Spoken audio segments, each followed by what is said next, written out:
Purpleworld.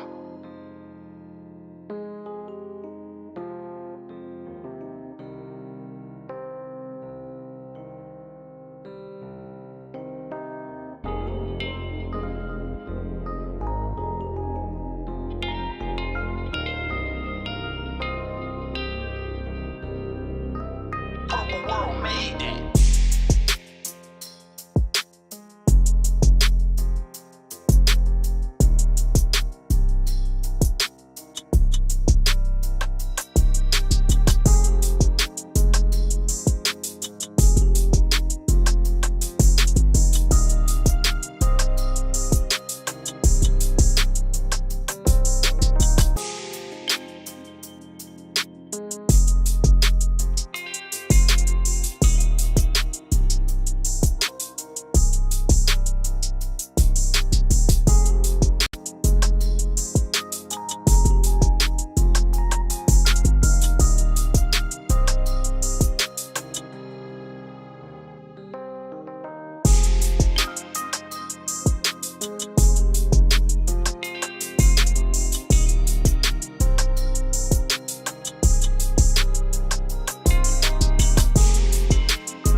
Purpleworld.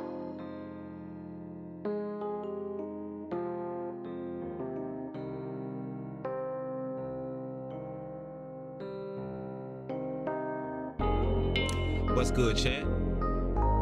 What's happening? What's happening? What's happening?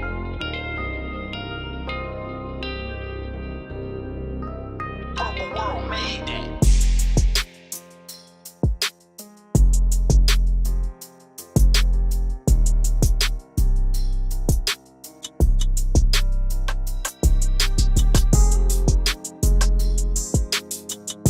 Can everybody hear me good, man? Let me know if y'all can hear me in the chat, man. I wanna make sure I'm not too loud, man.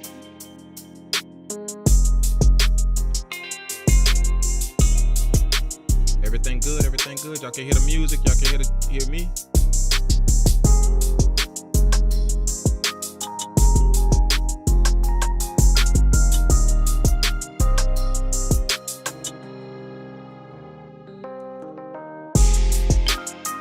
What's up, bad Shan vibe? What's happening, man? Appreciate you dropping a hello in the chat, man.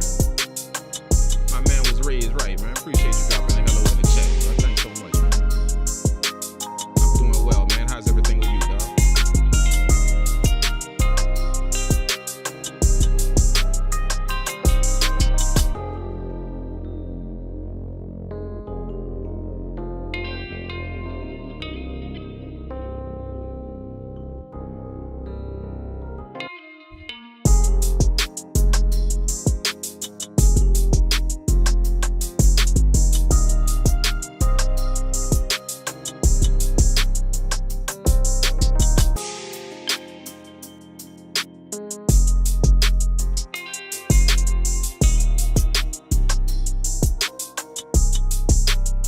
Can everybody hear me good?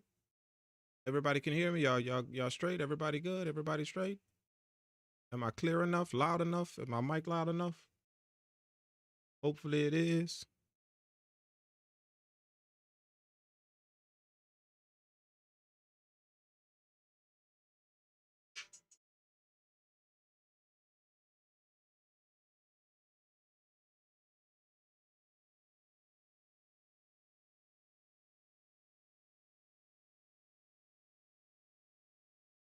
I think I am. I think we good. I think so. Is anybody gonna help me out in the chat, man? Like somebody gonna let me know my mic straight. Or can somebody do that, man? Like it don't cost you nothing to just type yeah in the chat, dog. Can y'all hear me good? Like you just like that.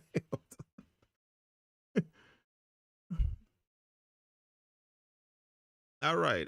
Thank you, man. I appreciate that, dog. Like, damn. What the fuck?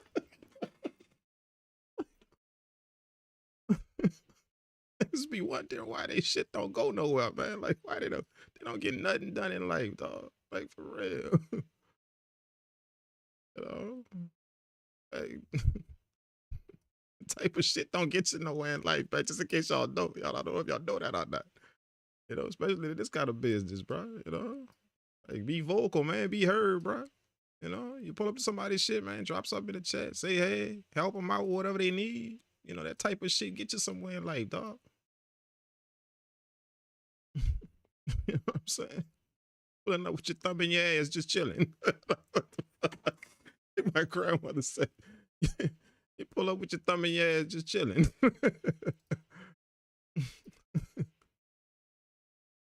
Thank you, man. I appreciate it. What's going on, Tyrone Sellers? What's happening, man? Appreciate you, bro. What's going on? Treacherous? Akil, what's happening, man?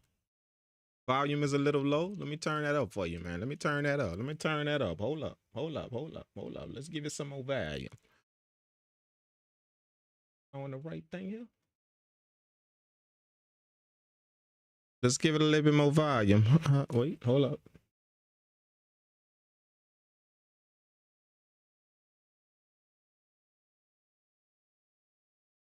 I'm on the right thing? No, that's the wrong one. How's that? How's this? Yeah.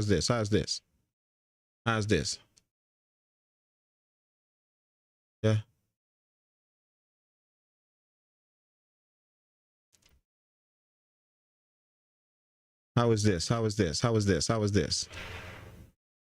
We good? Can y'all hear me?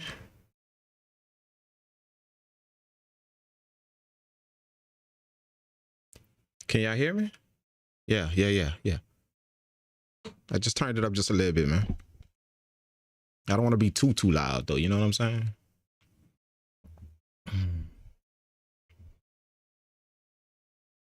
Purple world.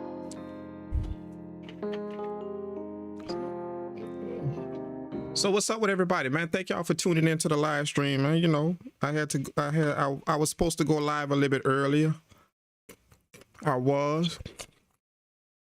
But my camera, this camera right here was the lens was kind of jacked up, and I ordered another one and was supposed to come in early this morning. Supposed to be delivered early this morning, but it ended up being delivered maybe an hour ago, you know, or 2 hours ago, something like that. So I kind of had to wait to go live, man. Like I was kind of pissed off because I wanted to go live earlier for y'all, man, but I had to wait for the lens to come in.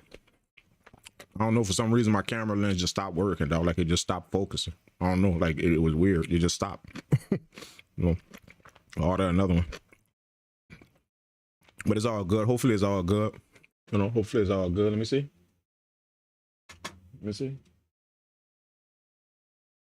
Yeah, that's focusing. Let me make sure. Yeah. We straight. Yeah. So how's everybody's weekend, man? Everybody good?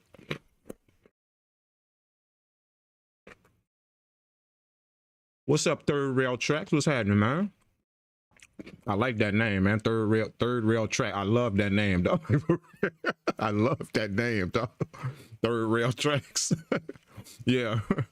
Yeah, that's some shit go good on a beat tag. For real. I love that.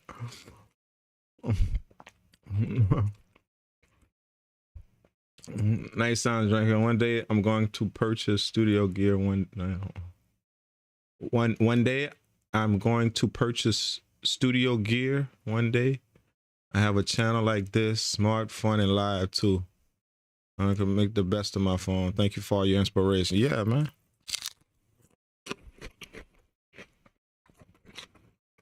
Shit, to be honest with you, you probably could do it now with what you got, man. All right. So all you need is a $20 webcam, a $10 Walmart webcam,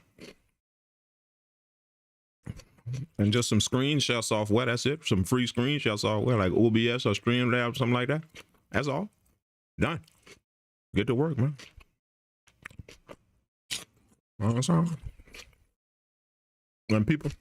When people start doing something, what I notice, hey, y'all excuse me, man, if I'm crunching too loud, man. I'm on some vegetables right now. Y'all know how I do, man. Health is wealth. You know, I got some cucumbers, some celery, some little miniature carrots, some green peppers, and a little light dressing. You know what I'm saying? Just to dip it in, you know. So forgive me if I'm crunching, man. Just let me do my thing, you know. But yeah, sometimes what happens is, man, when we want to do something, dog, we look at everybody that's doing it better than us. We look at that first, and we think that we got to come out like that. That's how we got to come out. You know what I'm saying? You know, we kind of forget that it steps to it, you know? So you just start with whatever you got, man. You just get better and better at it, man. If you want to create content, if you want to create videos, if you want to do all that, you just start with whatever you got, man. I don't care if it's a phone, a $15 webcam. You know, I don't give a damn if your screen, I don't give a damn if your camera all fuzzy and people can't even see you too good, man. You just start, dog. And then you just, you know, you get better and better at it, bro. You know, but don't ever think you got to come out of the gate all crispy and sharp. That's not how it works, dog. For real, it's just not how it works. You know? Yeah.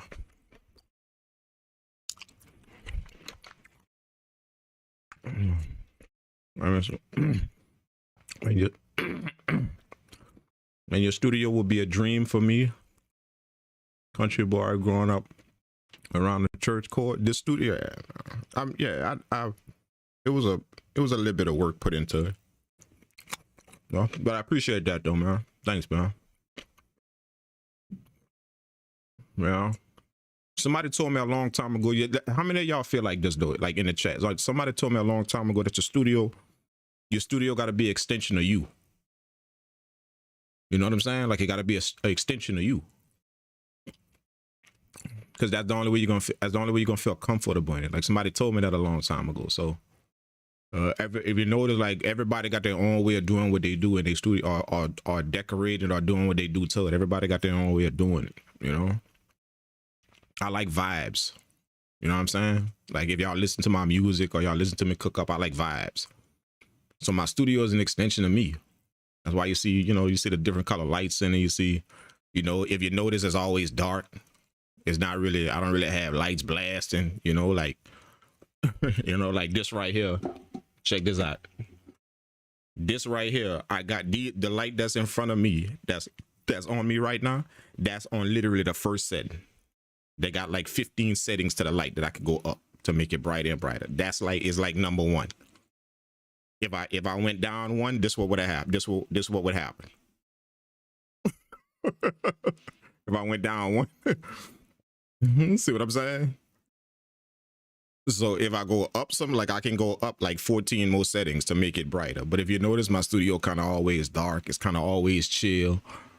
You know, I don't be having lights blasting. Like this will be a lot of light, look. Check this out, watch. I'm gonna turn the light up some more, look. Look how bright it's getting. I could keep going up, up, up, up, up. You know what I'm saying? But if you notice, it's always dark. It's always a vibe. You know what I'm saying? That's kind of like how I like my studio like an extension of me, man. I like chill. I like peace. I like, you know, like if anybody know me, bro, you know, I like peace. I like chill. You know, I just like to be in a little mode and just, you know, Just late, just kick back and do what I gotta do.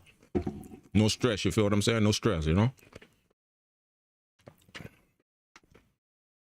But how's everybody's weekend so far, man? What did y'all do? Give me some, like, let me get in y'all business. You know, let me get in your, since I can't get in your refrigerator, I'm not at your house, since I can't get in your refrigerator, let me get in your business real quick. What y'all did this weekend?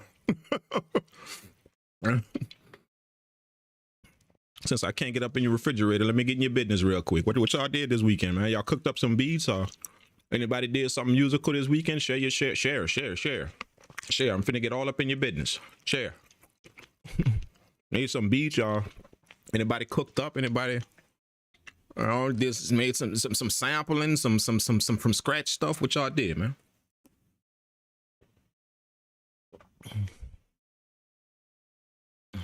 What y'all did, man?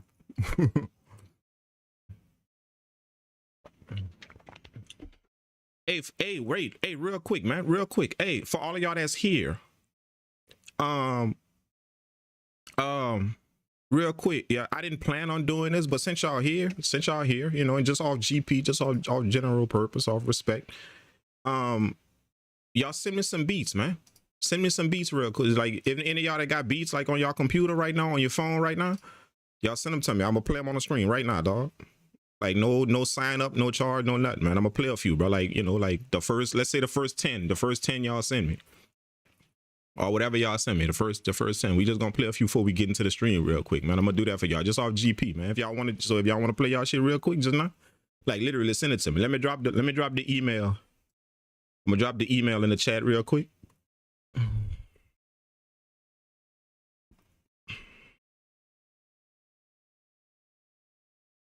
Yeah, I'm gonna play right here on the live stream right now, dog.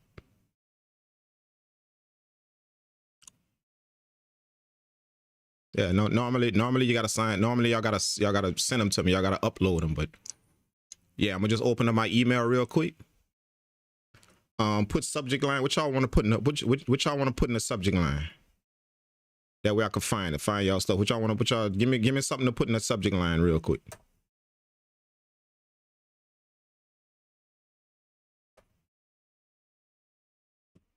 Subject line what? I'm gonna play, like, literally, I'm gonna play y'all stuff real quick before we get started with the cook up. I'm gonna cook up a beat as well, but I'm gonna show y'all some respect, man. Play y'all shit real quick, man. Anybody that wanna get their stuff played right now, dog.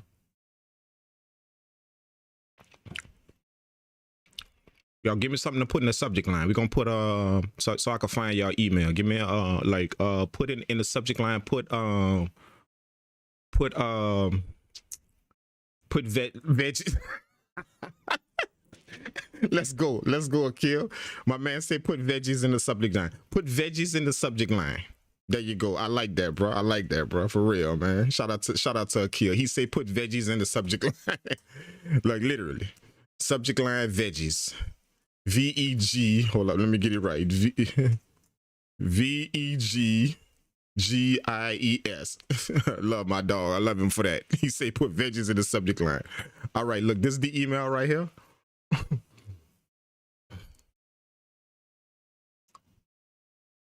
All right, this is the subject line right here. Look, I mean, that's the email right there. Look, there you go. Y'all see it in the chat? I just dropped it in the chat just now. Yeah. And then put veggies in the subject line. There you go. I love that, man. I love that. Send me some beats real quick, man. I mean, don't go stupid, you know, like send 1 or 2. I mean, you know, like send 2 maybe. If you know, 2, y'all kind of spread it out amongst each other, man. Don't hit me up with 10 beats from one person, bro. Just, you know, hit me up with like 2 maybe. And I'm serious. I'm gonna play y'all stuff before we get into a cook up, man. You know, if y'all know me, y'all know I like listening to y'all music more than I like listening to mine. I do, bro. Like, for real. I'm weird like that. I like listening to y'all shit like way more than I like listening to mine, you know, or just other people's music in general. I just like listening to their stuff, man. I like hearing people vibes, they cook ups, they, you know, what they doing, you know. I like learning from anybody, you know. I don't care what level you're at, you know, all that, bro. So I like listening to other people's stuff, man. So real quick, I didn't plan on doing this. I did not, honestly. I figured since we all here, yeah, drop that shit, dog. Let's drop that shit. Let's go on and get the live stream jumping, man, with y'all beats, bro. Let's do it. So the email is in the chat. The email is in the chat. There it is. Let me drop it one more time. Let me drop it one more time. Boom. There it is. Stankfacegang@gmail.com. Subject line veggies. Put veggies in the subject line. Shout out to Akil. Shout out to Akil. There y'all go. I just dropped it 3 times in the chat. There it is. 3 times in the chat. There it is, bro. And we're gonna play some stuff, man. I'm literally gonna play y'all stuff right now, dog. Let's get it. Let's get it. Let's get it. Let's go it on. Let's go it on. Get the night jumping, man, with some stuff. I don't care, man. You ain't gotta be hot. You ain't like literally like I mean, to be honest with you, I like hearing the people that's just beginners. I love hearing that, dog. Like just trust me, your music's safe with me, dog. I ain't gonna bullshit. It's safe with me. You know, so you ain't got, so don't be scared if you think you should. That's you who I want to hear from.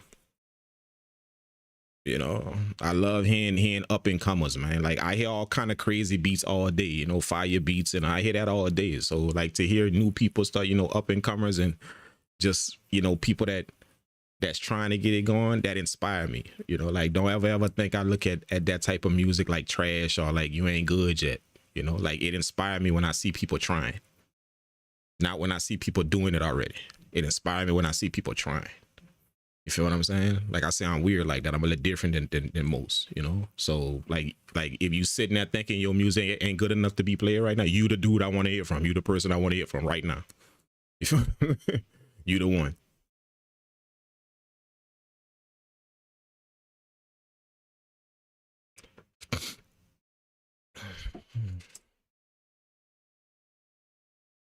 You know what I'm saying? You know what I'm saying? So I'm gonna pull up the email. And just drop it in the Twitch chat. Just let me know if you send something, just in case I miss you. Just in case I do. If you send something, just drop it and just let me know in the chat. Let me know to look for it in the chat. That way I could go find it in the email. Remember, drop veggies in the subject line when you send it, man. Upload your beat real quick. You can send MP3. You could send wave file. It don't matter. Whatever you want, dog. We'll play y'all stuff real quick. You know what I'm saying? You know what I'm saying?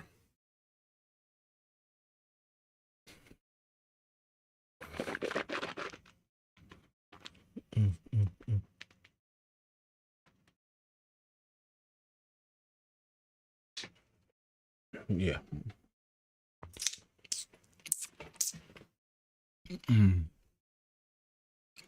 Man, ill fantastic Cobra, you talking in code, man. Like I can't really understand what you're saying, dog. Like take your time, man. Take your time and get your thoughts together and drop your message in the chat, dog. Like I can't really understand what you're saying. You know what I'm saying? Like take your time and just get your thought, collect your thoughts and just drop your message in the chat. Take your time, dog.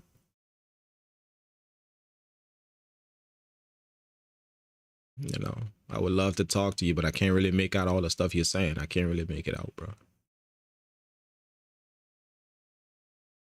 Boom. This is a little chill beat that I was working on. I made this beat on IG Live. And yeah, I was just kind of listening to it, you know, trying to get some vibes for what I want to do next. Like sometimes I do that. I listen to beats I made.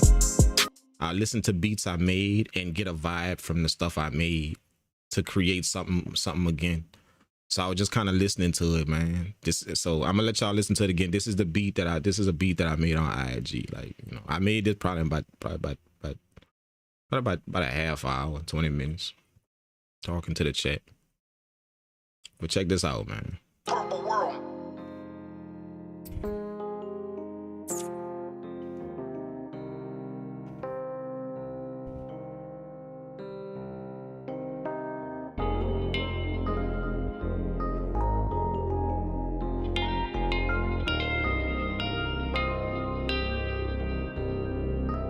Purpleworld made that.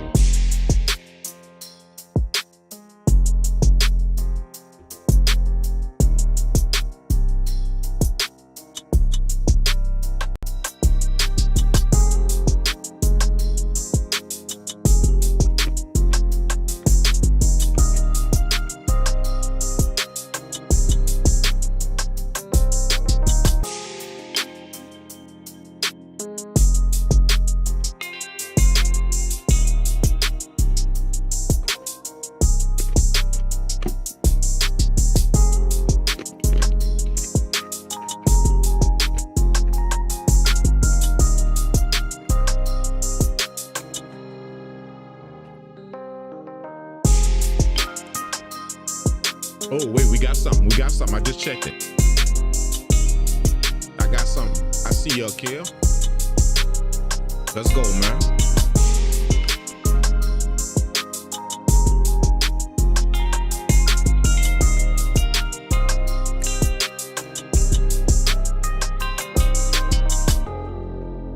I got you, Akil. Akil just sent us a beat, man. Let's go. Let's go. Let's go. Let's go. Let's go. Let's go. Let's go. Make sure you send me files, man. Make sure you send me files, bro. Like, you know, like either MP3 or Wave or something like that. Don't send me like no links or nothing to go nowhere and get no shit nowhere, bro. Just send me files, man. MP3 Wave file. Just put that on the email and send it. Put veggies in the subject line.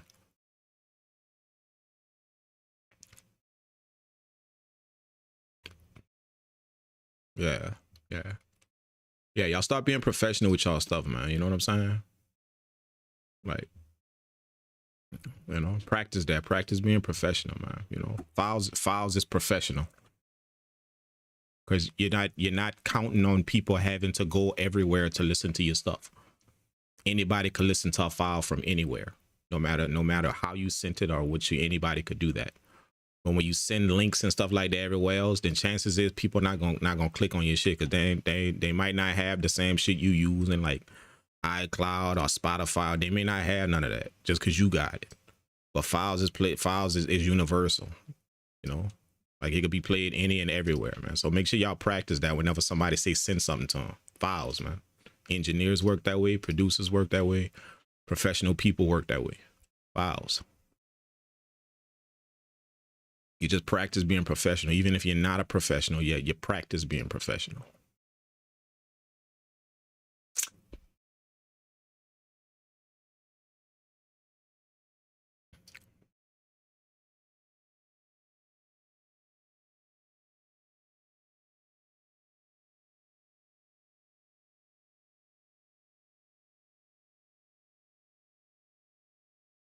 Mm-mm.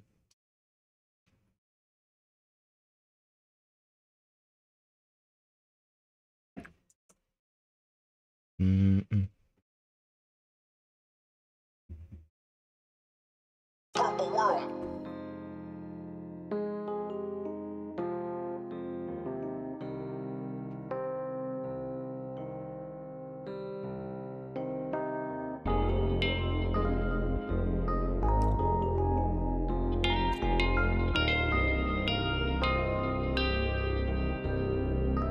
Purple world made that. Let's see. I got it. I got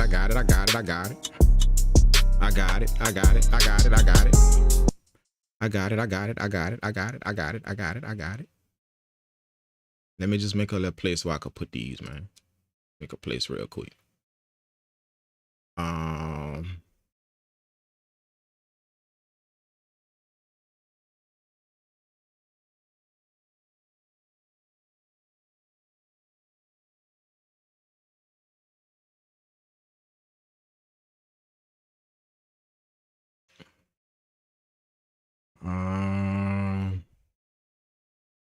Shoot, music. Let me where I could put this. Let me put it on the desktop.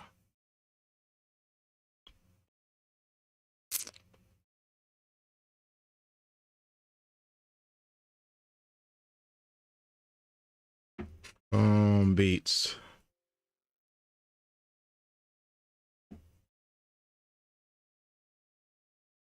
Beats 12 twisted 24. All right, let's check out what my man sent real quick, man. Again, man, I'm gonna play a few of y'all beats before we get into the cook up, man. I'm gonna play a few of y'all beats. So we got one, man. Appreciate Akil for sending one, man. You sent one, so we're gonna play his real quick. See what he got going on. I just downloaded it, bro.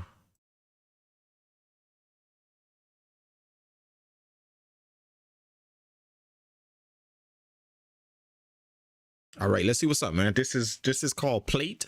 The name of this beat is called Plate. This is from Akil. Akil, he was in the chat.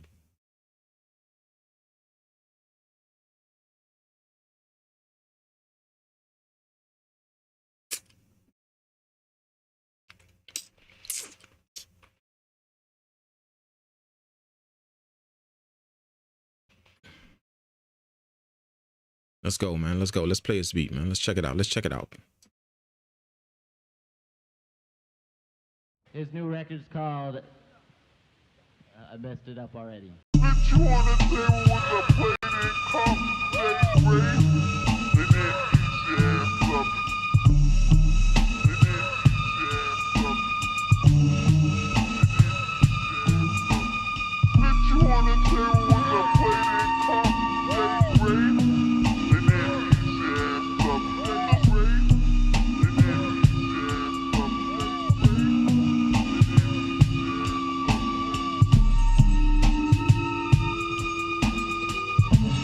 Bro, this got an eerie vibe to it, man. This got like a real eerie vibe. This is my type of stuff, like that eerie type of, you know, cinematic type stuff. I like that.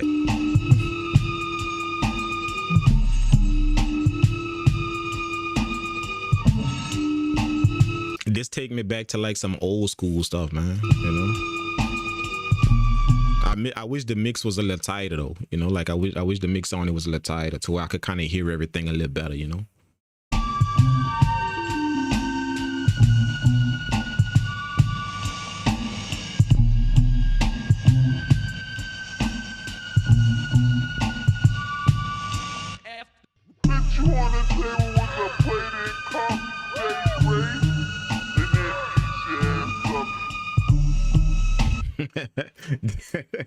This it is like it got a feel to it, you know what I'm saying? Like it do, bro. Like it got a feel to it, bro.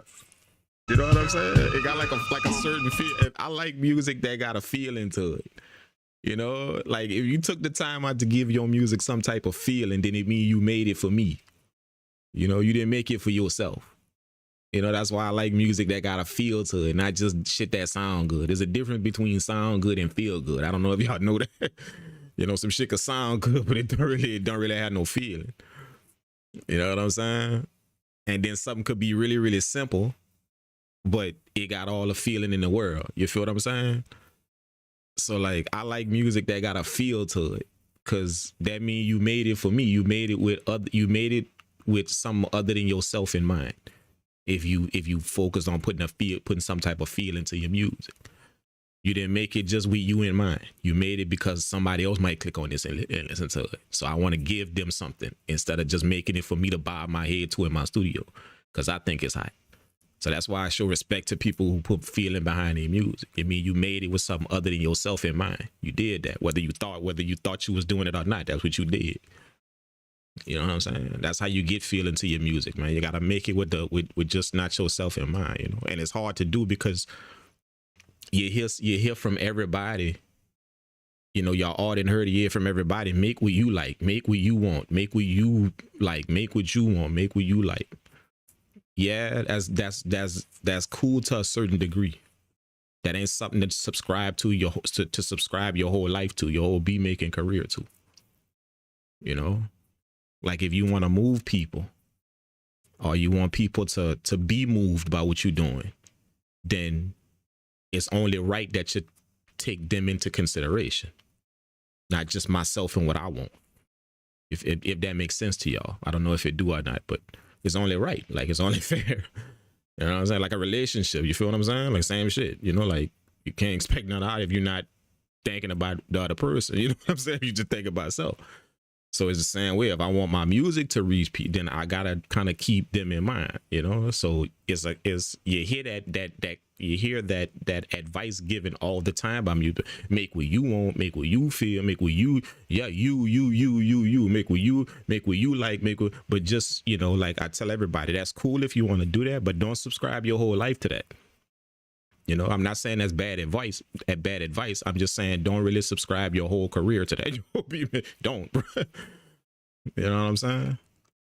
So just know that. You feel what I'm saying? So, but the reason why I'm saying is because this beat right here, even though it could use a little work, the reason why I like it is because you got a feel to it. It means that you made that, whether you thought about it or not. You made that with something else, something other than yourself in mind.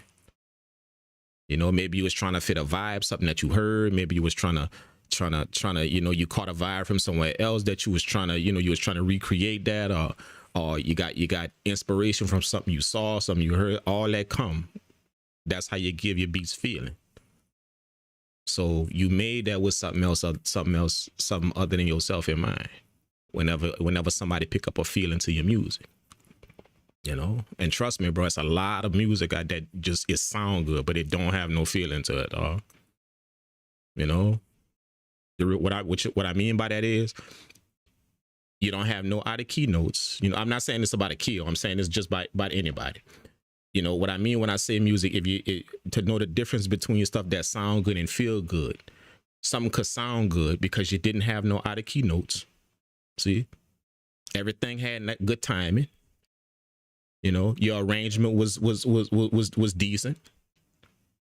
You know, and the quality was pretty good. See, all of that sound good. But that don't mean you got feeling it. That don't mean that it felt good. Just because all of that was good. That's something that sound good. See what I'm saying? But when you listen to something and you not only listening to what it sound like, but you listening to you picking up where would you be? It bring back some type of memory. It puts you in some type of space in your head. Whenever you listen to it, it brings some stuff to mind. Like all of that, that's what keep you, that's what keep a feeling going. Whenever you able to bring that to your beats, that's what feeling is. And make people think about all that stuff. You know what I'm saying? Like this was told to me. Check this out. This was told to me a while, you know, like when I first started making music years ago. If music that sound good gonna make you want to listen to the music.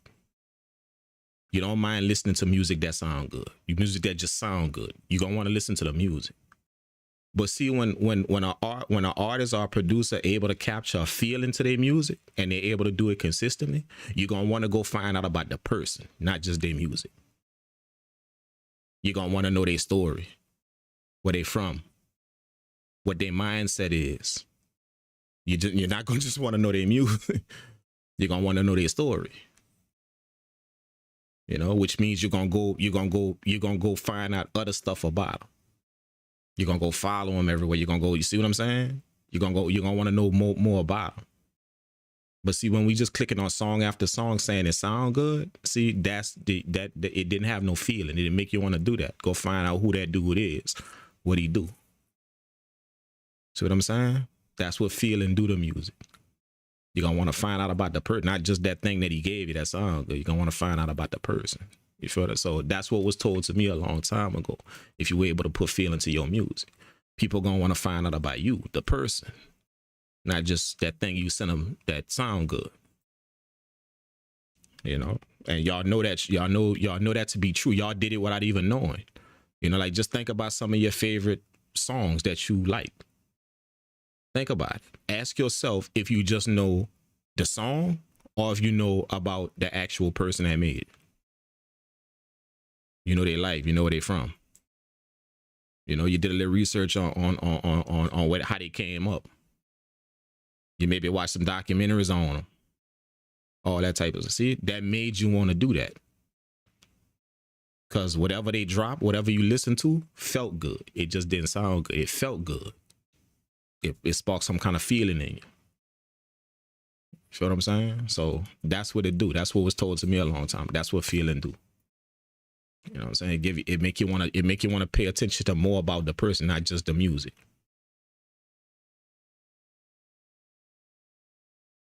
You know, y'all favorite producers. Y'all know the ones that's making y'all feel a certain way. You know what I'm saying? Not just dishing out a hot sound. They make y'all feel a certain way. Their music got some type of vibe to it, some type of a feeling to it, some type of emotion to it, something. You know what I'm saying? You just didn't listen to their music. You went follow them everywhere. You went, you know, you did all of that simply because, you know, now y'all got a few people you listen to and they just sound good, and that's it. That's all it did. That's it. It didn't want you to go do nothing else but just listen to the. You see what I'm saying? Just listen to the music. You feel what I'm saying? So that's what I mean by feel good and sound good. You know what I'm saying? That's just for anybody that don't know the difference between the two. I don't understand the difference between that. Feeling make you do something else, not just listen to the music. You know what I'm saying? So, but that's what I'm saying about this here, man. You know, like that's why I vibe. That's why I vibe with it, bro. It got a good feel to it. Like it got a feeling to it. You know, it could use a little work, like with the drum. Let me. Now that I didn't give you that critique, let me tell you the stuff that you could do to it. Let me pull it up one more time. Where's that again? Right here. His new record's called I Messed It Up Already.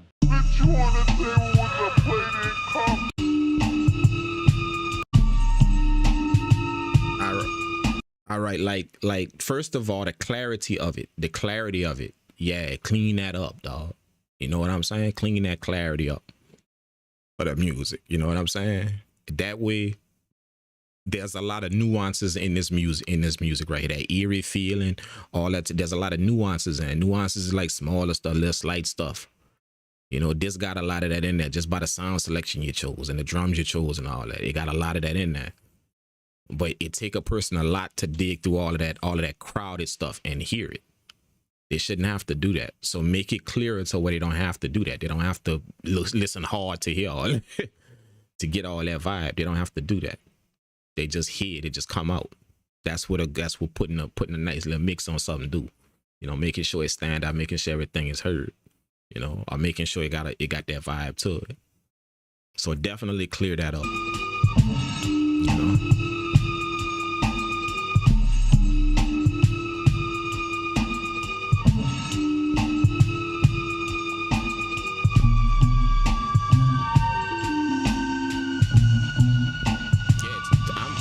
Be honest with you, like I'm gonna keep it a beam with you, dog. Like I'm gonna keep it a beam. That be the only thing I would do. Yeah, like for real. Cause I kind of like the simplicity of it. So I wouldn't say add nothing to it, put nothing else on it. Nah, keep that shit just like that, but just clear it up though. That's it. Like for real. You know, level it off real good and clear that shit up so we're nice and crispy. You know what I'm saying? Keep that vintage vibe to it. You know, this got like a thickness to it. It got a fullness to it, like a vintage kind of vibe. So when you clear it up, try and keep that same energy rolling with it. That fullness, that thickness, that can, you know, don't clear it up too much to where it's thin, to where it becomes sharp and crispy. You know, clear it up enough to where you still got that fullness and that warmth and all of that. And that's it. That's all I would do to that, dog. Like for real, no, yeah, man. Yeah, I'm gonna keep it a buck with you, dog. That's all I would do with it. That's it. But it got a good vibe though, man. Yeah, man. Good job on that, bro. Really good job, man. Keep making music like that, bro. Like if, you know, whatever you learned or however you did it, you know, keep making music like that, bro. You know what I'm saying? Keep making music with a feel to it, bro. For real. You know, like even if you're getting better and better at it and you're trying out new stuff, just keep that in your mind that you're gonna make it with a feeling, bro. And I guarantee you, bro, you're gonna do some crazy stuff, man. As long as you keep that in your music, man. Keep that feeling in there. You know? Sometimes we get too stuck on sound selection and all that we just kind of forget, man. It's gotta feel good, bro. Not just sound good. It gotta feel good, man. You know? Good job, man. Good job. I like that, dog. I like that, man. Thank you for sending the music, man. I appreciate you, bro. For real, man. Thank you for sending that, man. You know, not too many people ready like that. You know what I'm saying? Like, look, it didn't been, you know, it didn't been, ain't too many. I don't know what it is. Like some people just may be shy or just don't take advantage of opportunity or whatever, man. They don't do it. They just don't. Well, or feel that this not a good enough opportunity for them to do something when any opportunity is a good enough. Anyway, anything that allows you to put your music somewhere and get it out. There's your opportunity, man. Like some people just don't look at life that way, you know, small or big, it's all an opportunity, man. So let me take advantage, especially if somebody's saying, come do it. People don't do that, man, you know? And I'm a firm believer in if you do the small stuff, then that's going to translate to the bigger stuff. You know, if you can't handle the $20, ain't nobody going to put $20,000 in your hand. That's just not the way the world works. So if you can't take advantage of the small things and get on board with that, then don't expect no bigger shit to happen to yourself. Don't expect it, bro. Just don't. You know, like that's like an asshole view to say, man, I ain't gonna mess with none of this small shit, but yeah, this big stuff over here I'm gonna try and go get, you know, like that's like an asshole-ish view, bro. You know what I'm saying? So don't expect nothing big to happen for you. Just don't. For real. You know, but for the people that take advantage of minor opportunities and just any little thing that, yeah, 100%, dog. Like it's coming, bro. It's coming. Whatever you got, whatever you dreaming for, whatever you reaching for, whatever you trying to do with it, it's coming, dog. Just stay with that mentality. It is coming. Sure as I'm sitting here, it's coming. You know, you just gotta make sure you're consistent enough to stick with it for when you get there with it. When it come, you that accept it, whatever that thing is that's coming for you. If you that type of person that take advantage of the just any little small thing that I could do. You know what I'm saying? Oh, it is coming for you, dog. Like for real, it is coming. It is coming. All the blessings, they coming. Like for real. For real. You know, and notice how confident I am about that. Oh, they are coming for you. They are coming. You just gotta make sure you're available when they hit. Don't have it like my grandmother said, don't have you lying busy when they come. When you're trying to be called for your purpose or don't have you lying busy because you over here bullshitting somewhere out there, bullshit or doing whatever. Don't have you lying busy because that call ain't gonna stay there for long. But it's coming. Everything you want coming, dog. If you that person that just take advantage of whatever the small thing that, you know, whatever I'm off or whatever it is, let me make sure I put it to my use, to my benefit, especially if somebody's saying, come do it. You know, if you got that mindset, yeah, you're going to definitely do something out here, man, for real. You know, so keep that mentality up, man. Like when people say that, when people offer something like that, keep that mentality up, man. Shout out to you, Akil, for doing that, bro. Keep that mentality, man. Because trust me, bro, people don't think like that in the world. And they just sit there wondering why nothing don't shake for them. Like they wondering, you know.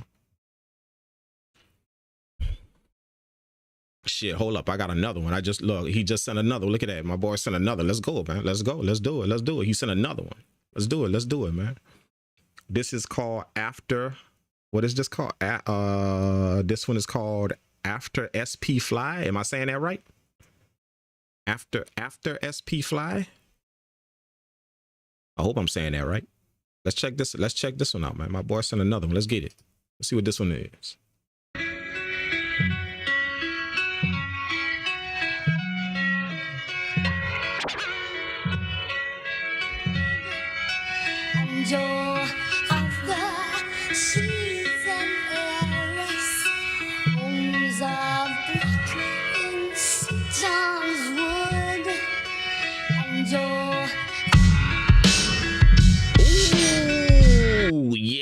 Yes, let's go. Yes, let's go.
Bruh. Hold up. Bruh. Dude. Dude. Yeah. All I'm gonna say is thank you for that, dog. Like, yeah. I'm gonna be grateful for that. I'm not even gonna critique it, dog. I'm not even gonna say nothing about it. All I'm gonna do is just say thank you for that, man. Thank you, bro. Thank you for letting me listen to that, dog. Like, for real, no cap. Thank you for letting me listen to that, man. Like 100. Thank you for letting me listen to that. Thank you for putting that up here so I can listen to it. So, yeah.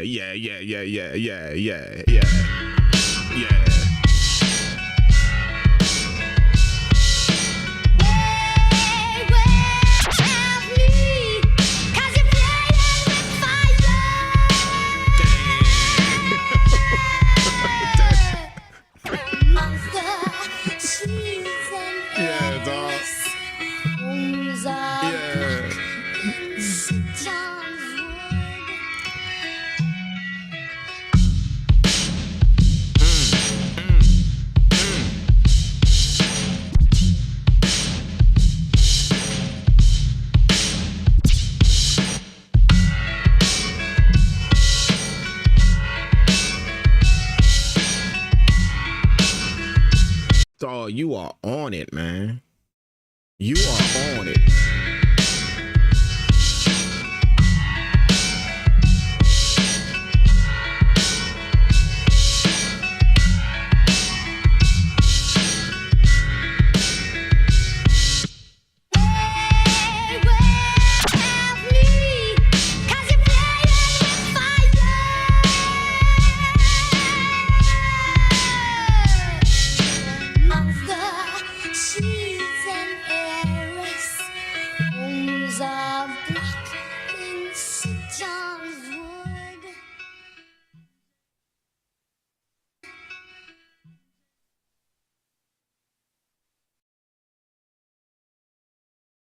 Yeah, I'm impressed. I'm impressed, but that, yeah, yes, 1,000 times over, yes. yes, that shit was so fire. I gotta run it back.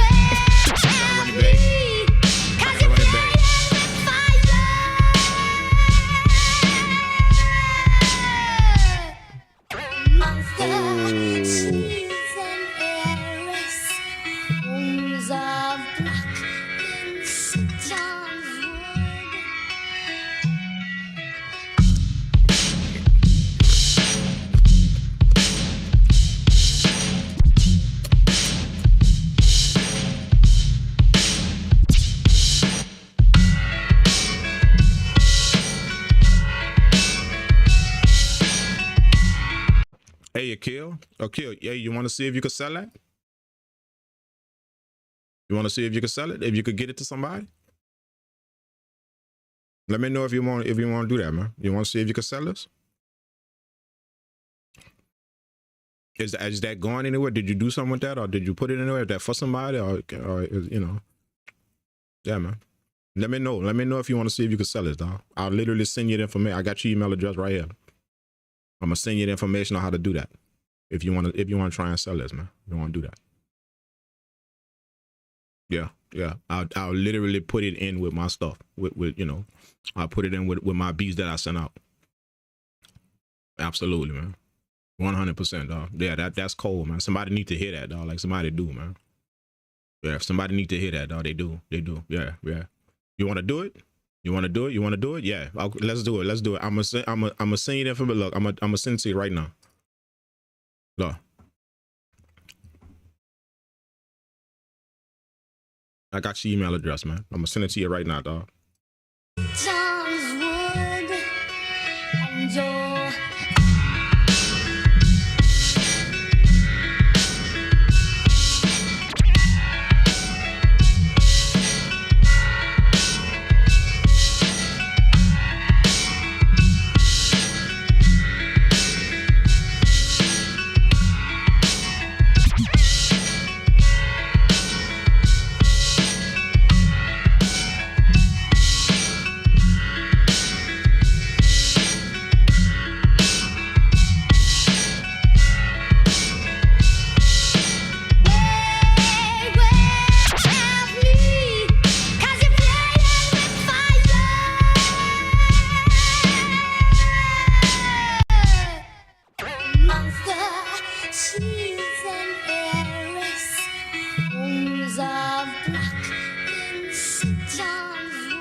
Yeah, that's crazy, dog.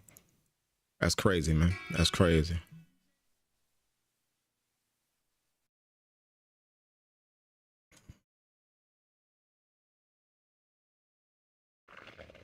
Yeah. I'm send you the information right there.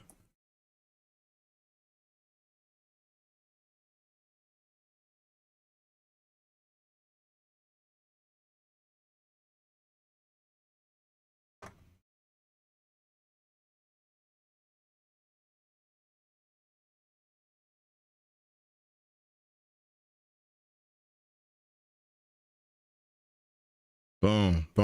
Let me send that to you. Look. Akil, man, check your email right now, bro. I just sent you. I just make sure you can understand what I just wrote, man. What I just sent to you. Make sure you can understand that, dog. Just simple, man. Real simple. Yeah. Yeah. Somebody gotta definitely hear that, man. They gotta hear that, bro. So what I'm gonna do is I'm gonna put that in. I'm gonna just follow the instructions on that email that I just sent you. Follow the instructions right there. I'm gonna take that and put that in with my beats that I'm sending off. I'm gonna be sending off beats real soon, like really soon. But make sure you follow the instructions on that email. That way you could get the information on how to lock it in. Yeah, they're gonna respond and tell you how to do it, man. Just make sure you follow the instructions on the email, man. Don't miss nothing on that. Just follow the instructions, bro. Yeah, man. Great job, bro. Great job on that, dog. That's what I mean by, see what I mean by opportunity, dog? See what I mean? Like, I hope y'all understand. Like I didn't even plan on doing that, dog. That's what I mean. Take advantage of any little small thing you can. Now, somebody might hit that dude up and want to buy 4-5 more of his beats, because that's exactly what happens to me. I got a long list of clientele. I've been doing this entirely too long not to have built up a long list of clientele that purchases my beats, bro. You feel what I'm saying? And they looking for stuff like that. Most of them just want to listen to it. They don't even want to rap to it. They just like that type of music. They can't make it themselves, so they like when other people send it to them, and they'll purchase it just so they can have it in a playlist or anything like that, or put it, use it for one of their commercials because they, they own a business or something like that. They do that, bro. That's how I make money in this game, just by building up that clientele. So any little opportunity, dog, any little, that could be your start to getting a check from somewhere. But sit there with your thumb in your head. Like, sit there. Like, that's cool. That's cool. But don't sit there wondering why nothing's shaking. Don't do that. Don't do that. That's some self-entitled shit when I'm not taking advantage of nothing like that, but yet I'm out here wondering when something gonna shake for me, when something gonna come my way, when something gonna, don't do that, bro. Like, if you sitting there not taking advantage of that. But that's the stuff that happens. None of that was planned today. I just planned on turning on this live stream and just literally cooking up some beats. None of it. I just decided on the spur of the moment, let me play y'all beats. My man took advantage of that. Like, literally about to get that beat sold. Sure as I'm sitting here, that beat about to sell. That gonna be $100 probably in that dude pocket, bro. Just because he got it, just because he played his beat here. Like, no word of a lie. And if y'all want to check, that didn't happen to multiple people that I had done that to. Multiple people. A lot. Just because he played his beat, that's it. That's all he had to do. That's what I mean by take advantage. But sit there with your thumb. You're like, do that, bro. Do that if that's what you want to do. Do that. You feel what I'm saying? Do that and just see how long that lasts. You know what I'm saying? Appreciate that, bro. Appreciate that, man. Thank you for stepping up doing that. And good shit like that gonna always happen when you take advantage, when you just do that, bro. When you make sure you the dude. When nobody else do, you the one. Good shit gonna always happen like that for you, bro. I promise you, dog. It will. When nobody else doing, you the one. You the one that do it. Absolutely, bro. Keep that mentality, man. 100%, bro. And if that work out, I'm gonna even do you one better. If this work out and somebody mess with that, somebody do good, then don't be surprised if I hit you up personally and I ask you to collab, dog, so we could do a few more. Because I feel like if somebody want one, they gonna want 5. They will. So don't be surprised if I hit you up somewhere. You know what I'm saying? If you get something from me personally that say, hey, bro, like let's section off a little time, get online some kind of way on Discord and let's cook up some more. Let's cook up about 2-3 more and see if we can get that loot. You feel what I'm saying? Don't be surprised, dog. You feel what I'm saying? If that work out, if it pan out, bro. But good job, man. Good job, bro. Appreciate that, man. Thanks so much for sending that. Keep that mentality. Keep that mentality, and you be the dude to step up when nobody do. You be the one to step up and get it done, bro. Guarantee you, man. Everything gonna happen for you, bro. That little thing right there was just that should be a sign for you. That right there would just happen. That's how it works in life. And the more that you do, you're gonna find them little small things increase. $100 to $1,000 to 1,500 to 2,000, 25. You're gonna know just because you're doing them little small things like that. It's gonna increase. It will. Just show as I'm sitting here, it's gonna increase. That's how life works. But when you sit there with your thumb in your ass just chilling, yeah, good luck with that. Good luck. All of y'all, good luck. I wish you the best with that. I do. From the bottom of my heart, I wish you the best with that.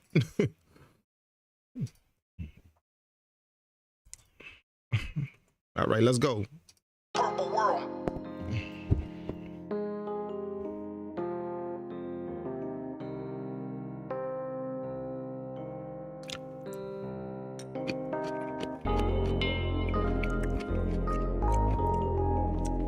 All right, let's cook up, y'all. Let's cook up. Let's cook up. I done ate all my vegetables. I done chat with y'all. My boy done got one beat sale. Shit, that's a cold ass live stream right there. I ain't gonna even bullshit you. For real. That's a cold ass live stream, man. You know? I believe a lot of y'all that got a gift to give, man. A lot of y'all got that, bro. And I just think that you in your own way. I just really believe that a lot of people just in their own way. Like they don't do the necessary things. They don't, they don't put forth the effort to do it. They feel that they don't have to. They feel that this is too small of something for it to even make a matter. If I do this or not, it ain't gonna really matter. Like all of that stuff. Like I think that's what happens, and that's why they just can't really get the dream off the ground. They can't do it because they just don't understand it. That's the basis of it. Them small things. That is the basis of it. You know what I'm saying? Nobody fly into flying. You crawl, you walk, you fly. There you go. Nobody just flying to flying, dog. That is the small things. That's the basis of that. Get the dream started. It gets it in motion. It starts to put you where in the places and in the eyes of people that can actually do some stuff and help you get going. And it's them little small things that do it. Everybody out here waiting for the big thing to happen to them before they get their ass in gear. And don't understand, man, I gotta load up on every little small thing I can. And that's all them small things gonna culminate into one huge thing that happened for me. That's just life, bro. And if you haven't learned that about life yet, then do it. Learn it quick. Learn it very, very quickly. Instead of waiting for that huge thing to happen to you. It's not how it works, man. You know what I'm saying? Let that be a lesson to you, my boy. Akil, let that be a serious lesson to you, man. Keep that mentality, dog. Keep it. Keep it. No matter who around you don't have it. You keep that mentality, dog.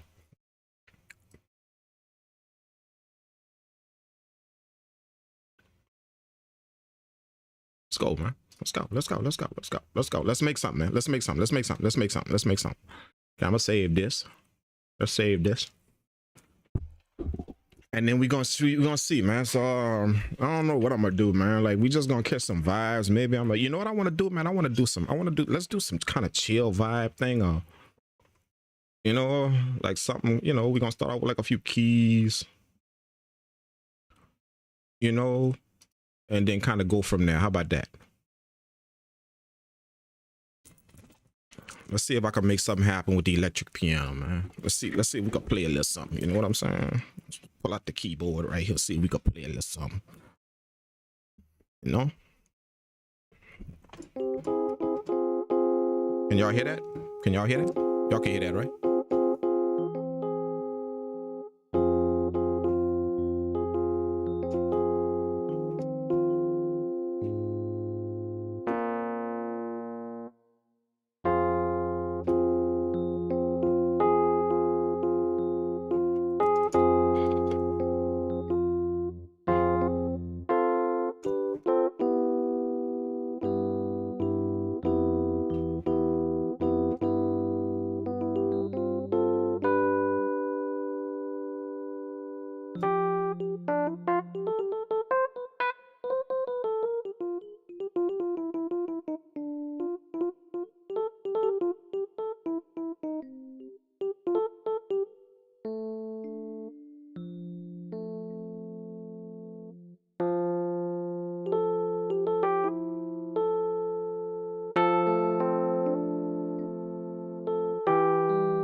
What about that? What about that? Y'all cool with that?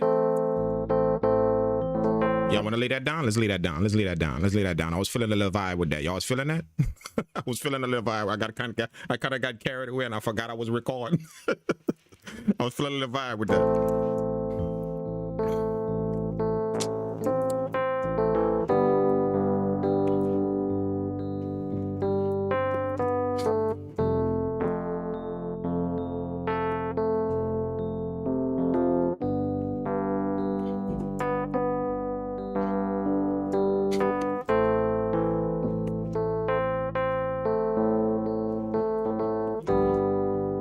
Y'all want to do it? Let's lay that down. Let's lay that down. Let's lay that down. What BPM we working with? Let's go chill. Let's go slow, and we're gonna kind of work up. We gonna keep it slow, but then we might work up to fast. Let's do that.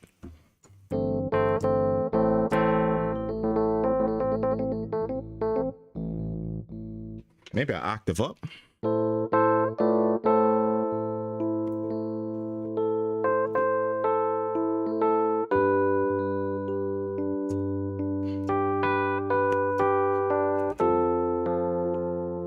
I like that octave a little bit better.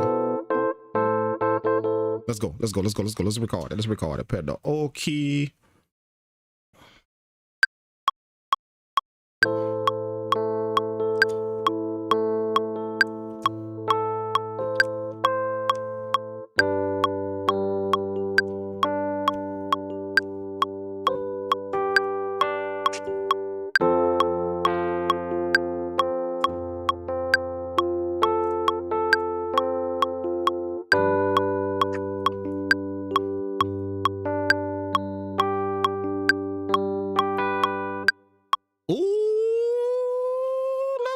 Let's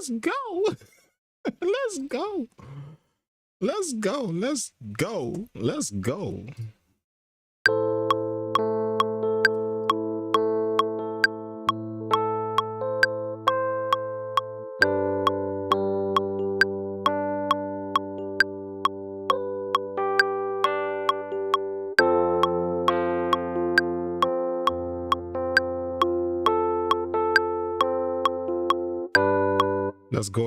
Let's go it on and hit the let's hit the velocities on that.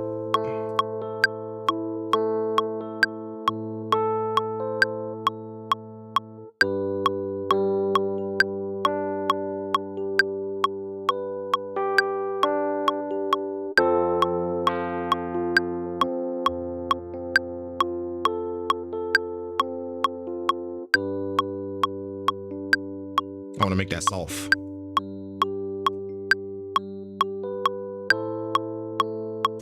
Oh, let's go. Let's go.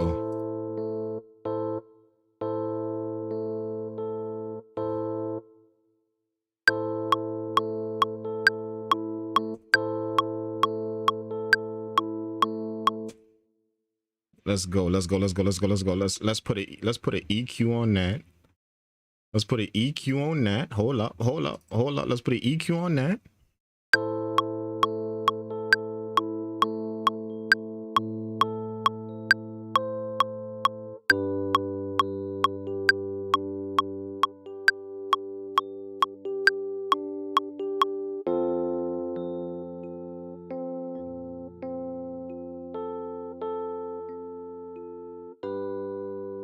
Oh, let's put a compressor on that.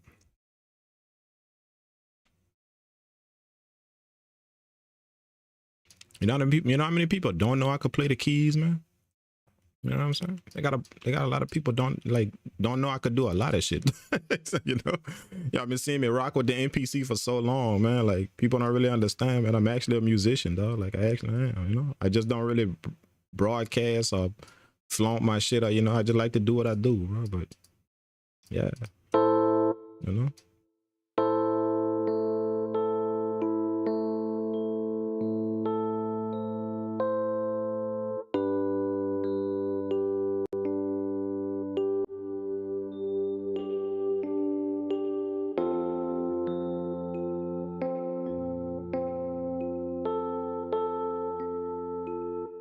Let me take some of that stiffness off the piano at the beginning. Let me pull up the piano, the VST, going to edit. Boom. And then I'm gonna go right here to where it say attack right here. Where is that? Attack right here. And I'm gonna kind of raise that up some. I believe that piano too sharp, like it's hitting too sharp. There you go. See how soft it is now?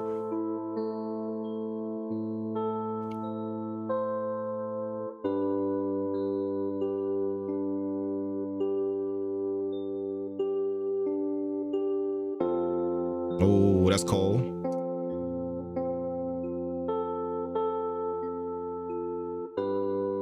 All right, so that's gonna be the top line maybe.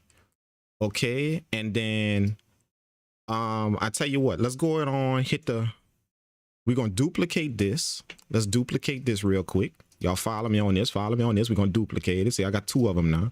Let's make this one a different color so we know what it is and how we rolling with it. All right, boom. So the light blue one is the same track. So we're gonna erase all the notes, okay? But we're gonna use the same VST. That's why we duplicated it. All right. What does it attack do? Oh, let me show you, big dog. Oh, you ain't saying nothing but a word, kid. Let me show you, man. Show you what the attack do, bro. All right. When you bring that attack down, I want you to listen to the initial hit of the piano. The initial hit is when it starts. Boom, when it come in like this. Look, this is the initial hit of the piano. See that hard it's like a pluck sound at the beginning. All right. So when the attack is down, you hear all of that pluck. But see, the more you raise the attack up on something, that's the more it glide into it. It's no more of a pluck. It glide into it. So check this out. Watch. I'm gonna bring the attack down. All right. So you're gonna hear more of the pluck of the piano. See? I'm playing the beginning of the beginning chord. See, you hear that pluck on the piano. But then when I raise up the attack, you're gonna hear that pluck smooth out. See? It's not a pluck no more. This is a pluck. Then when you raise up the attack, see, it's smooth. It glides into it now. That's like the simplistic way of there's a technical term to that, but I don't want to get into that. That's the simplistic way of describing what it does. See what I'm saying?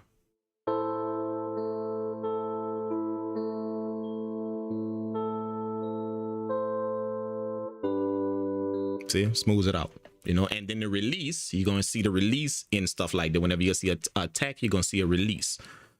Okay, so what a release, the attack would be the initial hit, being the beginning. So the release, what you did, drop it in the chat if you could figure it out. What you think the release is? What if the attack is the beginning? What the release would be?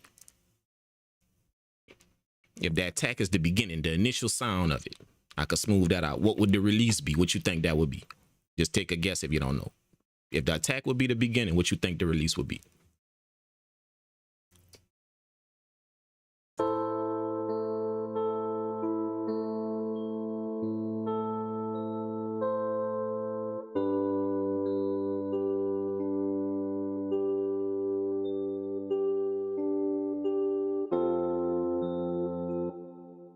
There you go, my man. Welcome to the wonderful world of learning, my man. Anytime you want to lock in with me and learn some more, come get at me. Welcome to the wonderful world of learning. There you go. That's exactly what it is, the release. The release would be the ending, how long you want it to trail out. So when I take if I could hold the notes, see, and as long as I got my hand on the notes, it's go play. See, it's still playing because I got my hands down on the notes. As soon as I release it, it's go stop. See, boom, I hit it, then stop. Take my hands off and stop. But the release, if I was to hit it and take my hands off, it's still going to trail out. If I up the release, it's going to trail out, even though my hand's not on it. There you go. Welcome to the wonderful world of learning, my dog. Anytime you want to learn some more, that's simple, learn some more and up your knot. Yeah, get at me, dog. For real. There you go.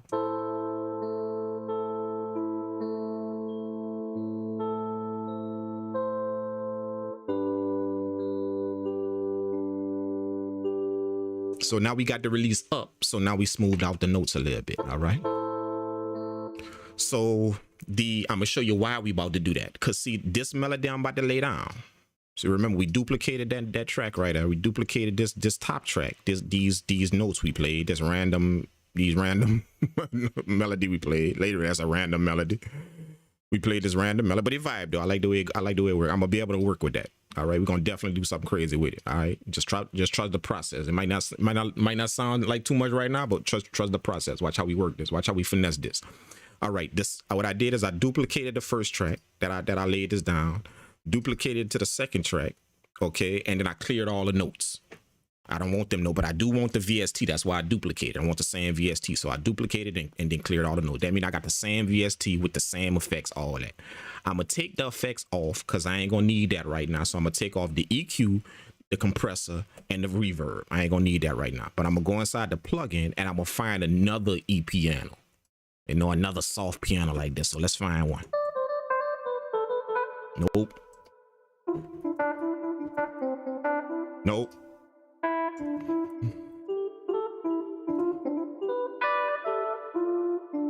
Ooh, I like that. I like that phase. I like that.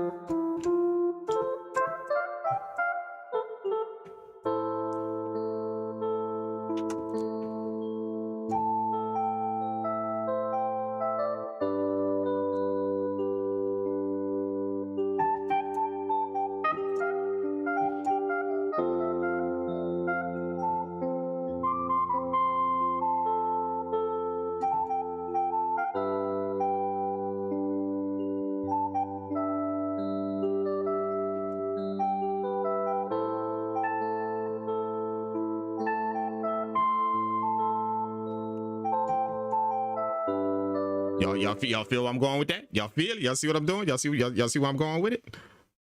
Did y'all hear it? So I got this. I found a different E piano. So I'm about to drop a top line on top of that, and that top line gonna go kind of crazy. But that's gonna be our little melody on top that we could bring into like the bridge. I mean a hook or whatever. All right. So we gonna drop the top line. I'm working the kind of like out of ordinary right now. I'm literally going to the top line already, but I could hear it though. So we gonna go there. We gonna do it. Top line. Let's go. And I'm just randomly gonna freestyle this shit, like literally. Just what I hear off the rip. You know, I may have to do it a few times to kind of get it. Hopefully I could do it like I did in there first, get one take down and get it all. Because it's just literally gonna be some freestyle shit. So let's go on and do that. Let's record this in.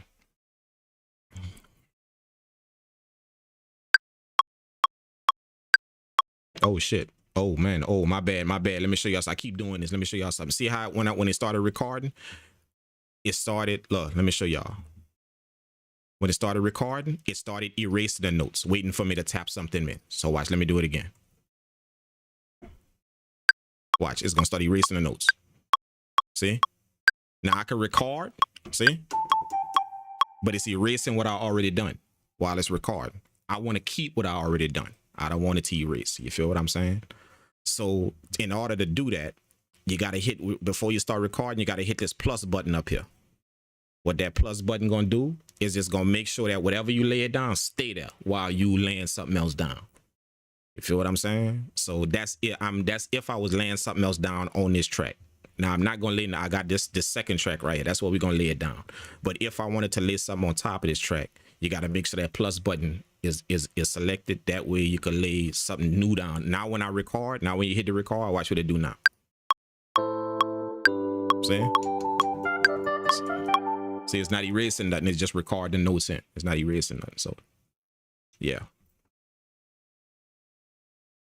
The MPC is like that too. You know, the MPC software is like, well, pretty much all softwares are like that. They got an option to keep what you want to, what you already recorded, or to dub over it. Okay. So that's what we gonna do. And the thing, we're not gonna record to this top track right here. We're not gonna record to that. We're gonna record to this next track right here. Remember, we pulled up a different VST, so we're recording to the light blue track now. So let's engage that one. Boom. And then I'm gonna kind of play. I'm gonna kind of just, you know, let it play and kind of mess around with the keys a little bit. That way I could get a feel for what I want to drop. And once I get the feel for it, then we're gonna go ahead and record it. So let's just kind of freestyle a few little things without recording first and let it loop a few times and see if we could catch something nice in what we do. Let's do it. You know, this is how I make music whenever I'm freestyling, like especially when I'm playing an instrument. Like I gotta work off a vibe. I'm not really worried about how it fall on the grid or what. Nah, that's when I'm clicking shit in. Then I do that. But like when I'm playing the instrument, like I literally work off of just vibe, dog.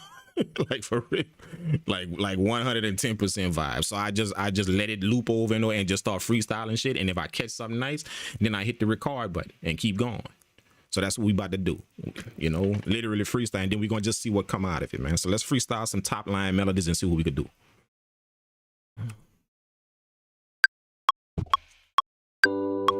Oh, let me start it over. Starting at the beginning. Let me start it over.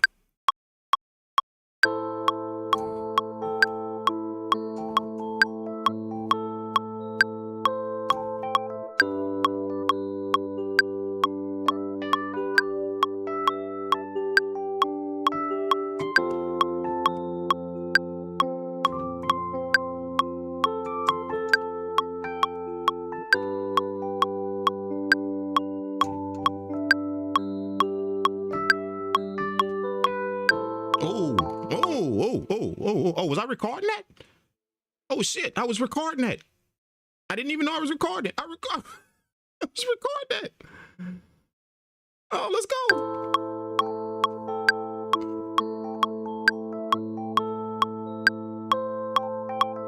But I don't want that. I don't want that. It came out fire, but I don't want that. But I do know what I do want from what all that I was hitting. I do know what I do want. So let's erase that, and we're gonna lay it down. Let's go ahead and lay it down now. I do know what I do want. Just from that's what I mean. Like that's how I create. Just randomly start doing some shit, and I'm gonna get a vibe out of that. Like all that stuff I hit, and my ear is so good to where I can kind of remember the vibe. Like I didn't forget none of that I just hit. None of it. I could hear it clear as day up here what I played. Now I'm not gonna play it exactly how I played it, but I'm absolutely gonna capture that vibe. You see what I'm saying? That's how my ear works. Like once I hear something, it locks it in very, very well. It's almost like memory. Like people do that with their memory, how they can see something one time. Like my ears do that shit. Like literally, it's gonna lock it in. So I can hit. I'm hearing that do exactly what I played just now. I'm hearing it plain as day in my head right now. So I'm not gonna play it exactly like that, but I'm gonna catch the vibe of it. Let's go ahead on and do it.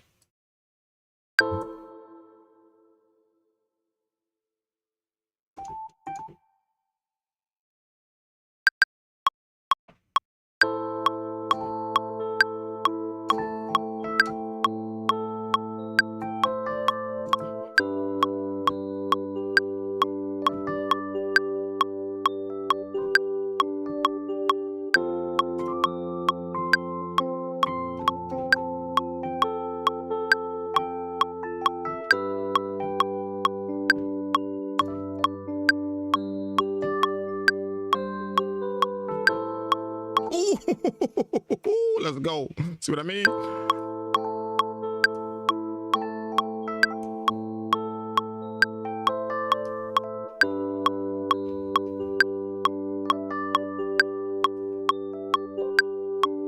Oh, I like that little mistake right there. See that C right there, and see I hit the wrong note right there, but I like that little mistake right there. So let's keep that in there. See how it's off grid, but that little mistake right there. Watch, look, this right here. See? I like that. Matter of fact, let's extend that out. I like that little mistake. It give it a vibe though. Y'all hear it? Give it a little vibe, like them offset keys, you know?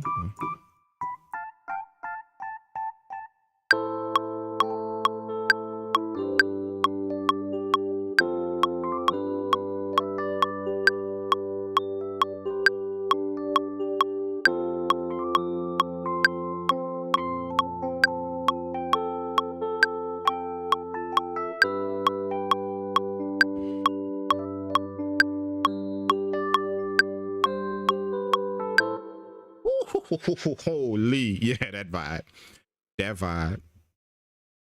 Let me see something. Let's drop this down.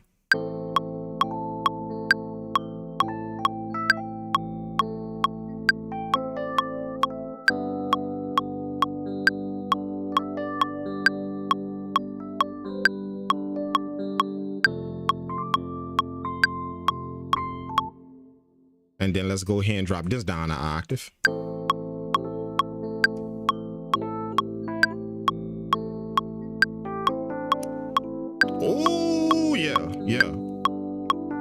That's what we want. Let's like y'all want to keep it like that. Let's go ahead on keep it like that with the chords lower.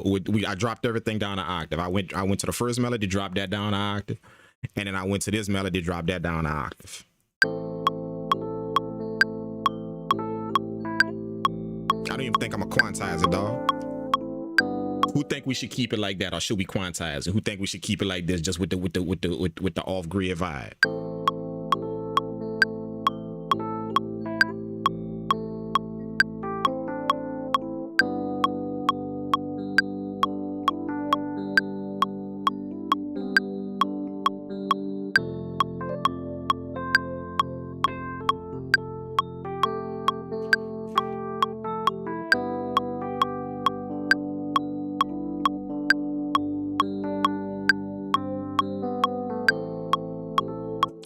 Oh shit! Y'all think we should let's keep it like that. We not even gonna quantize it, dog. Let's just keep it like that.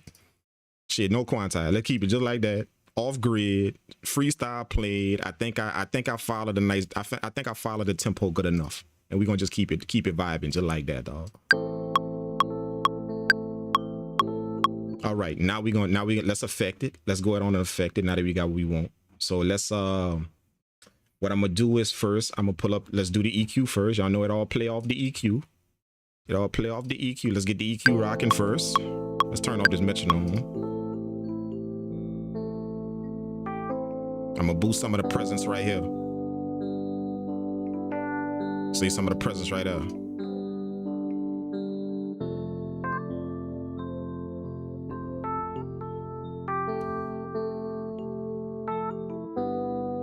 All right, cool. Let's do that. And then we're gonna keep it in check with the EQ. I'm gonna use a different we're gonna keep it in check with a compressor. I'm gonna use a different compressor. We're gonna use a different one. This one is a bit more smooth. It's not harsh like the 76. It's not harsh.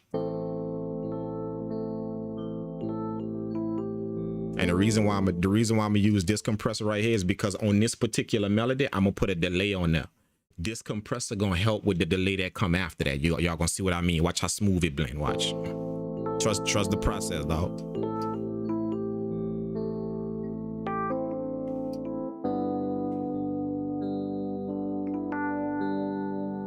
See, that's gonna keep it under control. It's not spiking. It's not going nowhere. Now that delay finna hit it. It's finna hit this melody. So I'm gonna solo just this melody right here because I want to hear how that delay gonna work with it. All right. So I'm gonna solo the melody.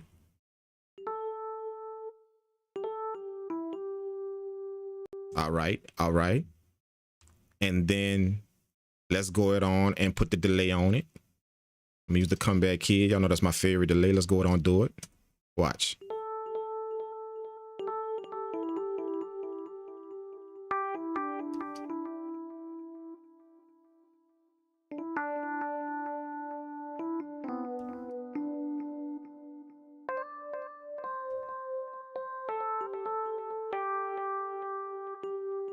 Now watch how that blend with the chords. Let's check it out. Check it out.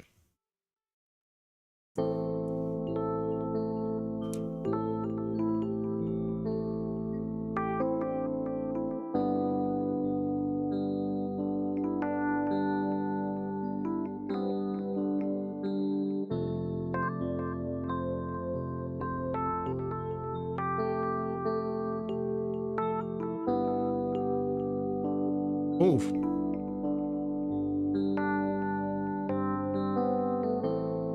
Let's go. Let's go. Let's go. Let's go. Let's go. Let's put some reverb on that. Smooth out the delay. Let's go.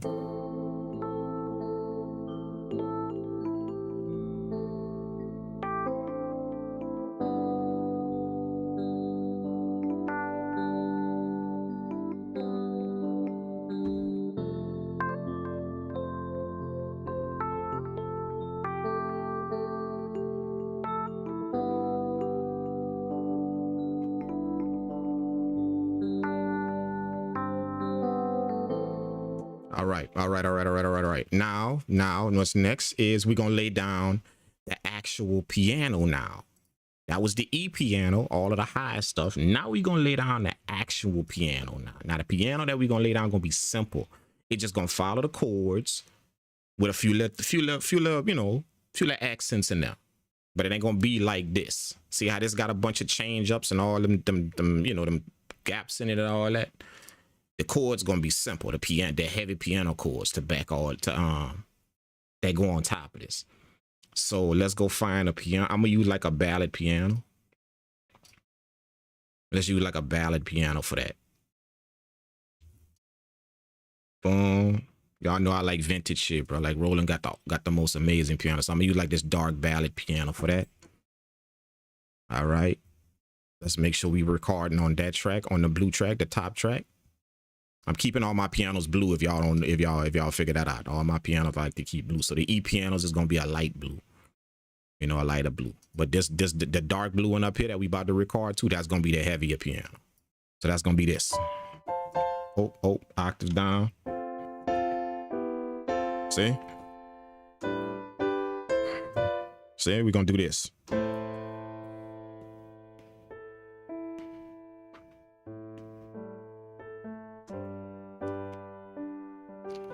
See, we're gonna just hit the chords.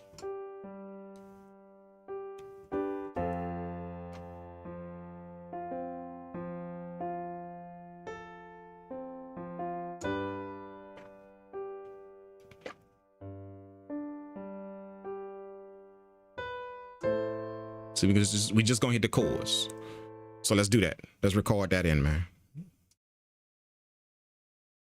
Let's keep that. Let's keep that going. Let's keep that going.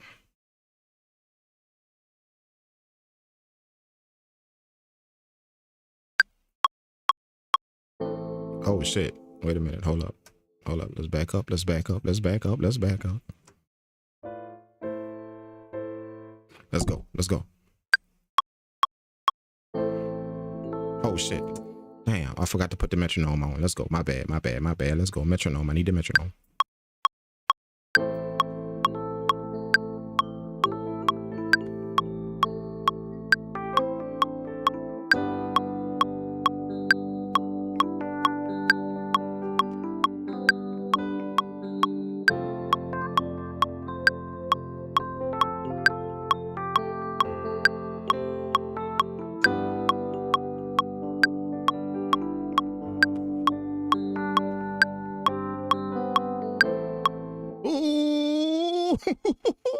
Y'all catch it? Y'all caught it?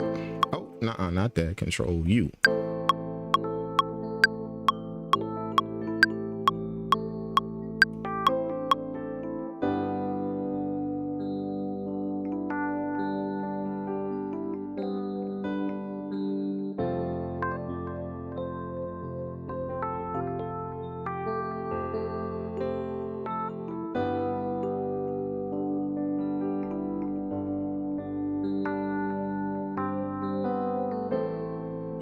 That shit cold, dog. Freestyle, bro. Freestyle, dog. I can't stress that enough, dog. Freestyle, bro. Just freestyle on your shit. I'm serious, man. You in your studio, it don't matter. It don't matter if you mess it up or if you made. It don't matter. It's just you. You know, it kind of matter right now because I'm on a live stream, but shit, I still don't give a damn. I'm a freestyle. I can mess this whole track up. We just gonna rock with it. I swear to God, if I mess this melody up, watch how fast I record that to one sample and flip that shit, sample it and flip it into something. That's always my go-to move, just in case y'all don't know. Like if I make a melody and I'm making a melody like this and I ain't really vibing with the melody doing, oh, I'm finna render that thing out. I'm gonna render all of them things into one melody. I'm finna flip that into something crazy. I'm about to resample that and just flip it into, you know, that's when I go to the sampling now. I go to my go-to. My go-to is sampling. You know? But I like to create from scratch. And if I can't really catch a vibe from scratch, yeah, watch how fast I resample that shit. Then I'm really gonna catch a vibe. I know I'm catching a vibe then if I resample it. I know that.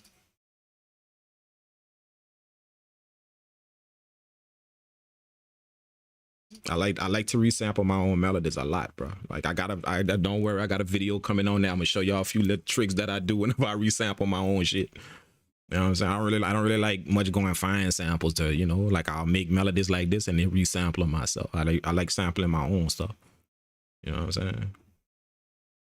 But yeah, let's keep going. Let's keep going. What we doing now? Okay, let's hit it with let's process this. We got the piano chords. First of all, let's make sure we got the softness what we want.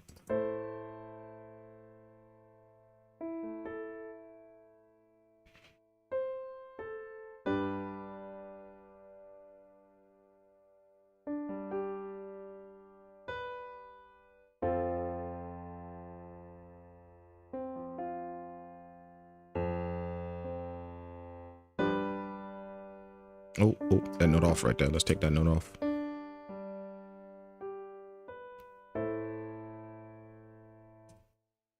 Oh, you know what I'm gonna do? Let's strum these a little bit. Let's go take all of these. All right, let's take all of these right here. Boom. Let's take all of these. Hold up. No, let's just take the top line, not the bottom notes right here, not the bottom notes. We're gonna take just the top lines. Okay, let's take this right here, this right here, this right here, this right here. Boom. And then I'm gonna go down, where is it? I'm gonna go down to transform right here. Hit this transform tab right here. And then in the transform, see it's on arpeggiate. I don't want that. I'm gonna change this to what it to where it says strum. All right, then this little icon right here, y'all probably can't see it, the screen too small, but don't worry, I got y'all. I'm gonna show y'all all this shit in some videos, all that. But this little thing right here is a strum tool, just like FL, to where you can strum the notes. So let me zoom in and show y'all what that do. Check this out. So I'm gonna zoom in. Boom. So when you move this little bar right here, look, boom. See what I'm saying? Boom, and strum the notes. So it's gonna strum everything you selected. So that's why I selected the notes I wanted to strum. So I just wanted to strum just them top chords. Feel what I'm saying? So let's solo that and see what it sounds like. Let's strum it a little bit more.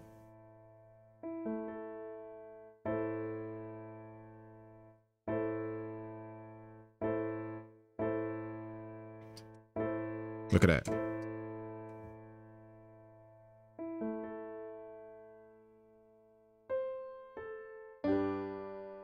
Oh, let's go.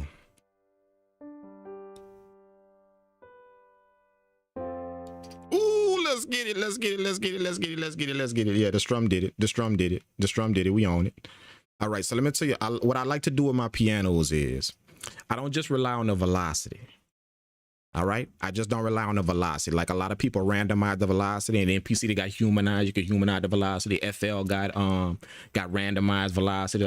I just don't rely on the randomized velocity. Hit that and then let it just do its thing. No, what I do is after I randomize it, I take I go grab all the notes again. This is everything randomized already. It's already random, and also I played it in. My plan was random. Like I had these velocity sensitive keys, so when I played it, I was purposely hitting keys soft and hitting keys harder while I was playing it. I was purposely doing like a real piano player do. You feel what I'm saying? So I already got the velocities, you know, nice and good in here already from me just playing it. Plus I went in it and hit the velocity in Ableton. Did that. So now it randomized the velocities a little bit more. But what I'm gonna do is I'm gonna go grab all the notes like this, and now I'm gonna move the velocities down, not random, but all at the same time. So they're gonna move all relative to each other. So like this, all you do is just go grab the note, go highlight everything, and then put it on one note, and then hold Alt. See, it's gonna change it to, see, y'all see that number? See, when you hold Alt, you put a number right there, and all you got to do is just click and drag down, and it's going to take all the velocities down relative to each other instead of randomizing. Like, going to take them all down. What do you mean relative to each other? It mean they're going to all stay like this, but they just all going to come down at the same time. So let's go. Let's take it down. And the reason why I want them soft, I want my piano soft, is because I like my piano soft, and then I use my effects to bring them up, if that makes sense. Especially with this rolling piano right here. These rolling pianos, they these is emulated from hardware. You feel what I'm saying? They emulate from hard. I got the actual synthesizer right here in the back. The actual rolling synthesizer that this is emulated from is right here in the back of me. The Juno. See what I'm saying? So these rolling pianos is really, they thick. That's why I like to use them. They're very thick and powerful. You know, Roland has always been like that with keys, with pianos. The rest of the instruments, I think Yamaha got them beat. That's just my opinion. I think Yamaha, when it come down to strings and pads, Yamaha got them. But when it come down to pianos, absolutely Roland, dog. I'm going Roland all the time when it come down to pianos, all the time.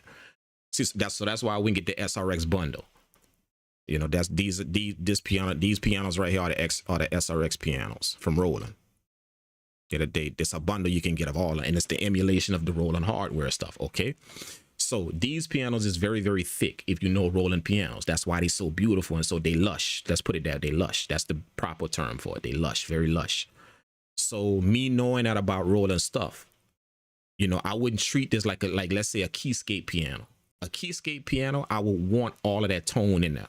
So I wouldn't lower the velocities this low. I wouldn't do that with, like, let's say a keyscape piano from Omnisphere or something like that. Nah, because them pianos not really lush and thick. They still nice, but they're not really lush and thick like Roland shit. But being that Roland stuff, you got to know your sounds. Being that Roland stuff is so lush and so thick, I lower the velocities very, very soft. And then I use my effects to bring it back up. I don't want all that lush and thickness because it's going to be too much.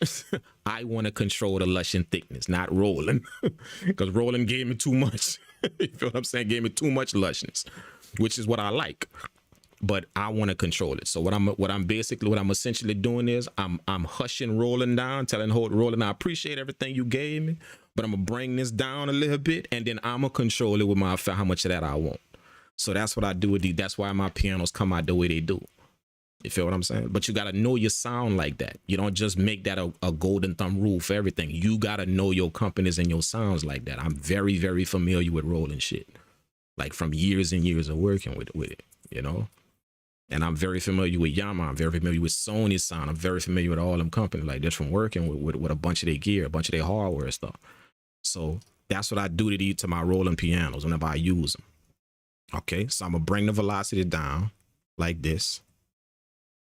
All down low. Okay, and watch how soft it's gonna be now. Look.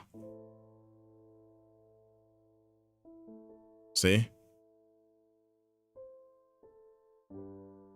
See what I'm saying? Very soft.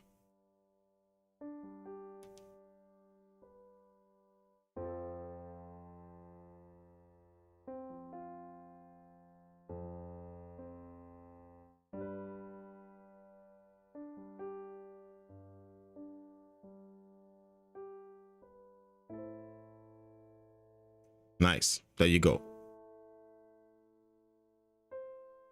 Very soft. Y'all hear what I'm saying? Very, very soft. Okay. Now let's go. Let's go do what we do to it. Let's go hit it. Let's go hit it. All right. Everything work off the EQ. Remember, everything work off the EQ.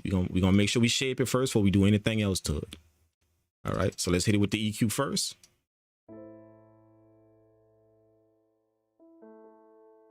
I'm gonna boost the presence of what I want. See? I'm a control where I want it to come up. See? So just with that, I gave it where I wanted to come up at. See?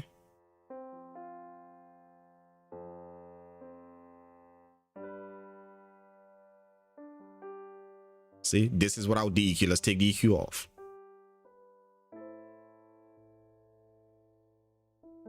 See? That's without DEQ. This is with DEQ.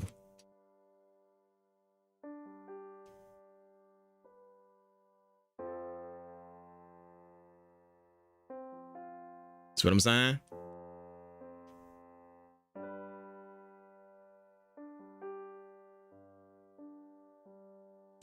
Boom. All right. Check this out. Let's go. Boom. So let's hit it with the compressor. Let's hit it with that. Make sure we bring up the softer stuff and keep the higher, keep the louder stuff where it is. That's how we gonna use this compressor that I'm about to use right now. We're gonna put it on there, and I'm gonna use a specific compressor to do that. Because I know it's gonna tame what I want. A lot of them compressors gonna add stuff to it that I don't really want. Put the 76 on, it's gonna add a bunch of shit to it I don't want. Put the FET on there, it's gonna add a bunch of shit that I don't want. So I'm gonna purposely use this compressor right here just because I know it ain't gonna add nothing. It's just gonna keep the sound where I want it, and then I'm gonna turn up the softer stuff just by hearing it. And then we're gonna blend it in to the other piano. We're gonna blend it into that. So let's get it. Let's get it.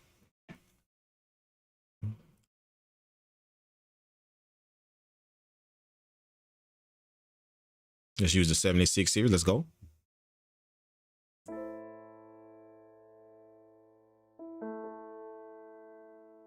I mean, hold up. I said before, not I wasn't going to use the 76. What I mean is I'm not going to use the 2A. I'm not going to use this one. That's what I meant. I'm not going to use the 2A, not DAW. No, that's going to add a bunch of stuff. I meant to say before, I'm going to use the 76. That's what I meant to say. I don't know if that's what I said. I think I said I'm not going to use the 76, but that's what I meant to say. I'm going to use the 76, not the 2A, because I know this compressor going to do exactly what I want it to do. Know your gear. Know the stuff you're mixing with. You feel what I'm saying? You know, and like this type of stuff ain't hard to learn. You just got to make the steps to learn it. So any one of y'all that want to learn about these type of things, they got simple things I can show you to where you can lock into the sounds you want and understand what these plugins do. It's simple things like very, you just got to make the effort to learn it, you know, or go watch the next YouTube video and see how well that work out for you. Just, you know, y'all choice. You know, but there's multiple people that I have taught this to, and now they have a good understanding of what each compressor does, the sound it will give you. You know, I purposely go through them both and have them recognize the sounds that all of these get, and now you know what you can use them on to get the best possible sound for what you need. There is a reason why mixing engineers do that. Us as mixing engineers, we do that. Remember, I am an engineer first before I'm a music producer. Long before this music production, I was an engineer. Long before that. That is what my company is. So people train me on these plugins I was on hardware emulations of them. Now I get to work software, but I was on hardware when I was training on these. And they taught me small techniques to work with these plugins to understand. Now that I'm teaching it years later, I've kind of simplified the stuff that they taught me. I simplified it so the person that hasn't went to school, that hasn't done any of that, that doesn't know the first thing about, they can understand it. You feel what I'm saying? A lot of people want me to get into this on my YouTube channel, but I didn't create a YouTube channel for engineering. That's not what I created. I created a music production channel. So a lot of people want me to get into this on a video, you know, but this isn't what I made a YouTube to show y'all engineering shit, you know, that's not what I did. You know, I show my my journey of learning music production and all of that's what you guys follow. But if you guys ever want to know about this, then this is what I actually do for a living, not music production. You know, I do make a living also off of music production. Yes, but that isn't what I do for a living. This is what engineering is what I do for a living. See what I'm saying? Just in case y'all didn't know that. Okay. So anytime y'all want to know about this type of stuff, then that's up to y'all to make the move to come get the information. But if you're waiting for me to bring this type of stuff to a YouTube video, all you're going to see is glimpses of this. That's all you're going to see. Y'all seen me use these plugins before, but if you notice, I don't get into detail explaining to y'all what they do. You're going to have to make that move and come get that information. And I think that's fair. I think it's fair. That's what I'm saying. Let's go. Let's get it.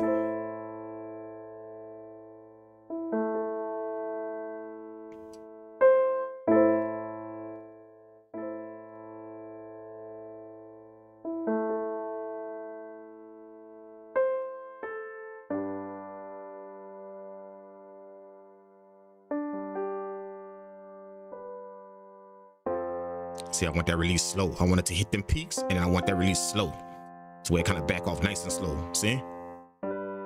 See, now I'm giving it what I want. See, so now what I'm going to do is I'm going to put this compressor down here. We're going to play the other piano. We're going to blend it in. Let's go ahead on and do it. Let's engage the other piano as well. And let's blend it into the EP, into the electric piano. Let's do it.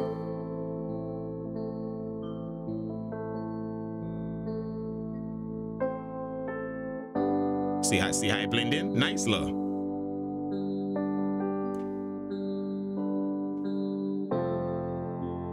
It blends into the E piano, nice. See? So check this out. Let me take the compressor off. Look, it's gone. It's gone. Literally left. All you hear is the E piano now. The electric piano. Now check it out. Let me put the compressor back on. Now you hear the tone. See? That's what I mean.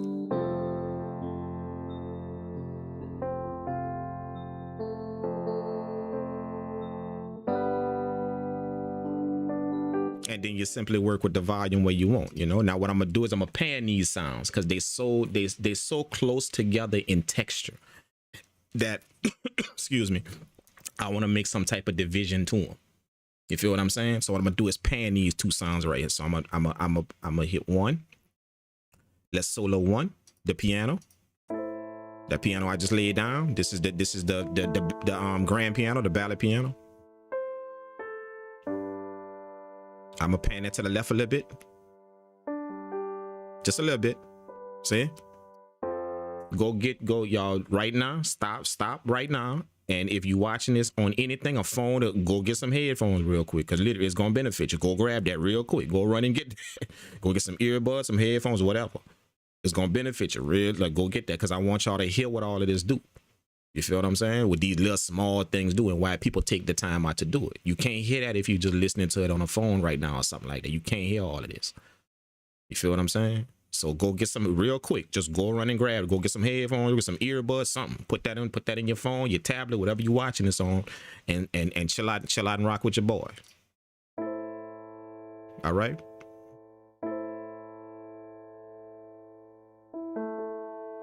Here we go. Electric piano coming up. Let's go. Let's pan that to the right.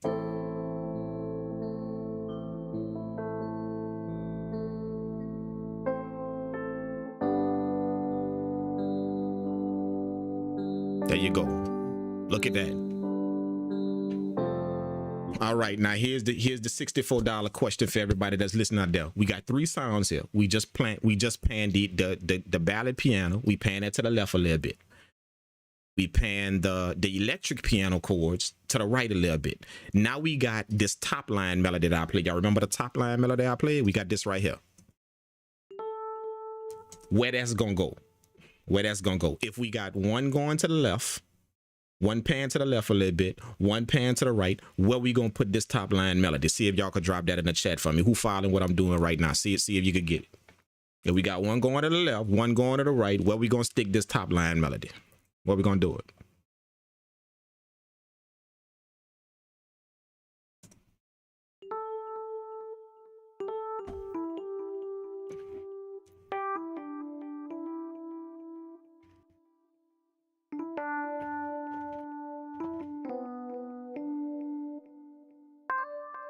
My dogs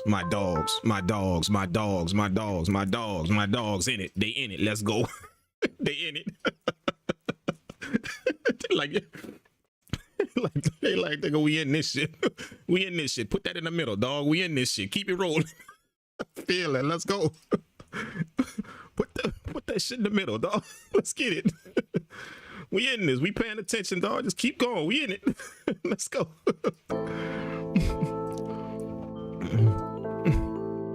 Let's put that shit in the middle, man. For real. Y'all got it. Y'all right. Let's put that shit in the middle, man. All right. So the first thing we're going to do to put it in the middle, first thing we're going to do is we're going to grab a little image shaper, a little stereo imager, which I got one right here. The stereo imager. You know what I'm saying? The stereo imager. Cause see right now, the ballad piano, this sound right here.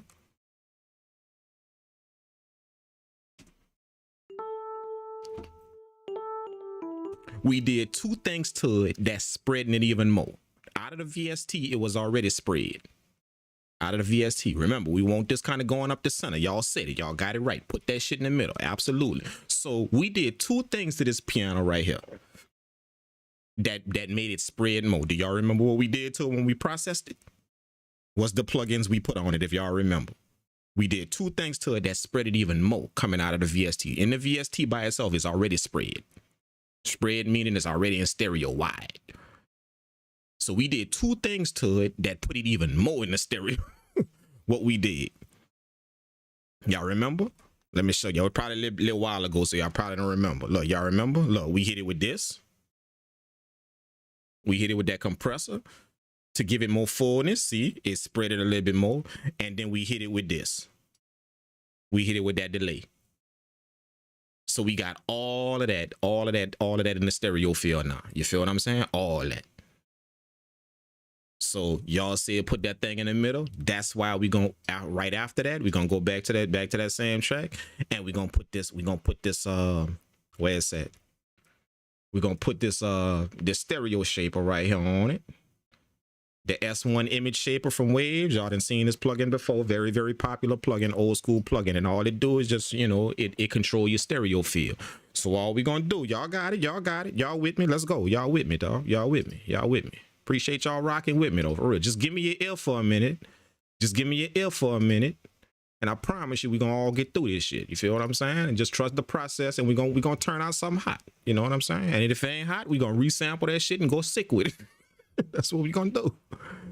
All right.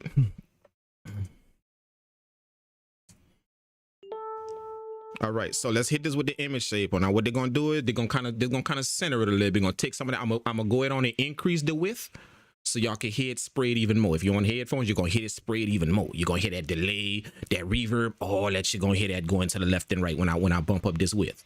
And then we're gonna take it down and put it in the middle. Let's go. This is this low. Y'all hear it? All that stereo going everywhere.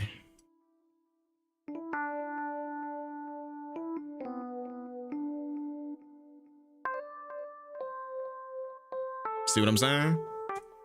I just widened it just so y'all can hear the effect. Sometimes in order to know what you're doing with a plugin, this is a little gem for y'all. Sometimes to know what you're doing with a plugin and to know what it's doing to your sound, you got to exaggerate it. And then once your ear locks into that exaggeration, now you know what it's doing. Now you bring it back down and twerk the settings that you want. But you hear that exaggerated effect first to understand, oh, that's what it's doing to my sound. Okay, all right, I got that locked in. Now let me go set that thing. Trying to set something without hearing the fullness of what it does, you might be off with it. You just might be, especially if you're an amateur and you don't really know how to set none of this stuff. But if you hear that exaggerated effect of what it does, so in your plugins, whenever you're trying to figure out what to do with them, turn them all the way up. Hear an overly exaggerated effect of what it's doing. Lock your ear into that. And then now that you got it locked into what it's doing to your sound, now go back and dial in your settings, tweaking your settings as to what you want. You got a better understanding of what this plugin is doing to my sound. That's just a little gem for y'all, starters out there, y'all beginners. So this is our exaggerated effect. So check it out. This is what it's doing in our sound.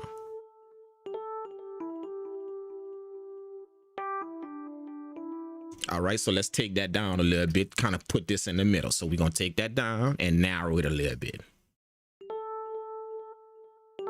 Let's play the track. See, we got narrowness now.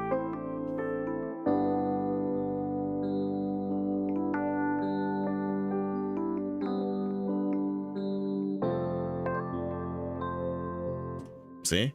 We took it down. We got narrowness now. We got that narrowness. Now here's the trick. Check this out. This is the sauce right here. See, now that I got the narrowness, this plugin right here is at the end of our chain. This imager plugin. It's at the end of our chain. We just wanted to see what it's going to do. But see, now that I got with it, now that I got the setting I want, I'm going to go ahead on and take the imager plugin and I'm going to put it in back of the compressor and the delay. I'm gonna put it in the back of that. Now let's see if you can figure out why I set it to the front. That's how I wanted to hear it in the front of everything as the last plugin. And now that I dialed in my setting that I want, got it where I want, I'm gonna switch the plugin and put it in the back of the delay, and put it in the back of the delay and the compressor. Why would I do that? If you understand what we did with the compressor and the delay, you're going to understand why we put that plug into the back of that. We dialed in a setting in the front, but now we put it, once we got the setting we want, we put it in the back of the other two plugins. See what I'm saying? Check this out. Check this out. I got you, dog. Don't worry. I got you. I just want to see if y'all could get it, if you're going to understand. But I got you. Check this out. Just follow up. If you just understand what the plugins was doing, just understand what those plugins was doing when we put them on. The compressor. It all makes sense when you understand what the plugins was doing. If you can't understand it, it means you're forgetting what the plugin's doing. What was the purpose of all of this we did? So let's go back to the purpose. The compressor. The compressor was to make sure that the sound stays where it is and you bring the soft parts up. So what that does is if I'm keeping a sound where it is and I'm bringing the soft stuff up, see how it's putting it closer together? It's no longer this far apart. I'm keeping the high stuff where it is. I'm bringing the soft stuff up to meet it. That's what that compressor did. All right. That was the purpose of the compressor. The delay was to take that close sound and now add to it with an echo that rings out, not only in the stereo, but forward and backwards. It rings out now, that delay. So it's adding more of that to it. More of that closeness to it that I did. It's spreading out that closeness that I brought to it. It's spreading it out with the delay. So if you understand what those two plugins did, we still want that. See, if we take this stereo imager and we leave it at the ending of the chain, then all of that we did with the compressor and the delay, all that it just took it right the hell out. That's what it did. If we leave it at the end, all that work that we put in to set that compressor and get that delay how it want, it just took it right the hell out. If we leave that plugin at the end, but see, if we set it at the end, if we set it to how we want to hear it, and then now shift it to before the compressor and the delay. If we shifted there, what have we just preserved? We put it in the middle, but what did we preserve? What do we now keep? See what I'm saying? If you know what I'm saying, that makes sense. Did y'all follow that, or did I lose? I don't want to lose nobody now. I kind of want y'all to understand it. Y'all kind of got it. You feel what I'm saying? Like I kept that now.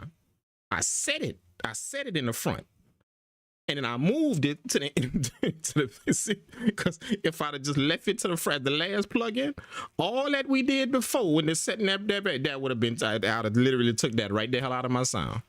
I'd have done that if I'd have left it at the end. But if I set it at the end, if I set it means that if I tweak it to how I want when it's at the end, because I can hear it better and understand what it's doing, then I can move it before the sound. That way I'm getting that narrow effect, but I'm still getting my compression and my delay. I'm still getting that. Y'all feel what I'm saying? All right. Hopefully I explain that right. If I don't, man, don't mind me and my country ass accent. That's just, you know, I'm working on talking a little better, bro. I am. You know. All right, let's go.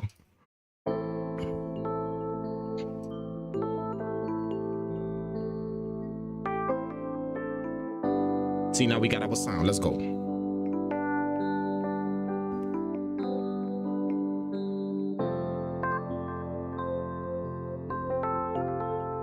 So now we got one up the middle. Y'all hear it? We got one up the middle, and we got them other two nice and good on the side, and all of them leveled nice. Every last one of them leveled real nice.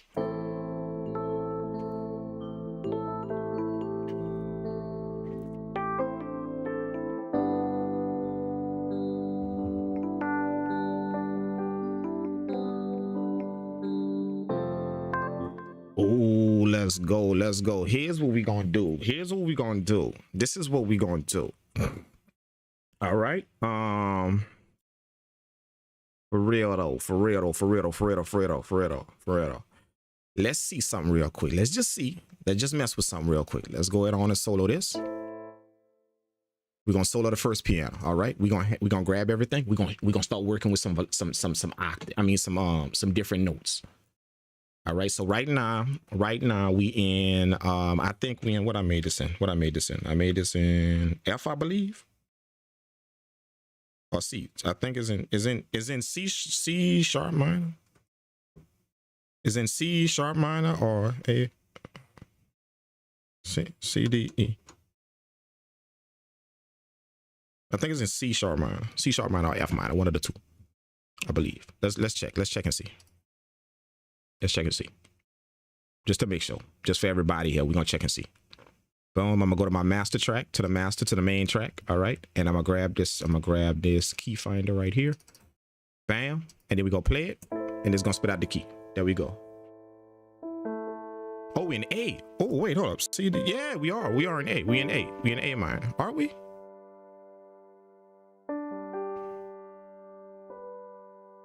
Yeah, we in A. I believe we in A. Yeah, I think we in A. Yeah. Okay. All right. We in A. Okay, so let's work with some different velocities. I mean, let's work with some different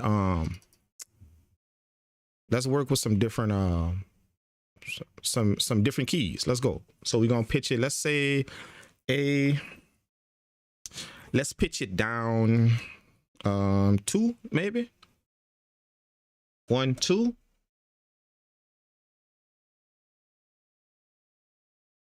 All right. I think that will put us in G, I believe.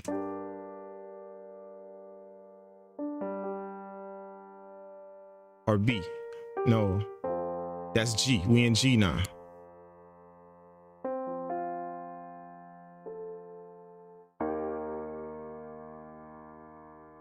Nah, live don't tell you. You set it. You set the key. You set it.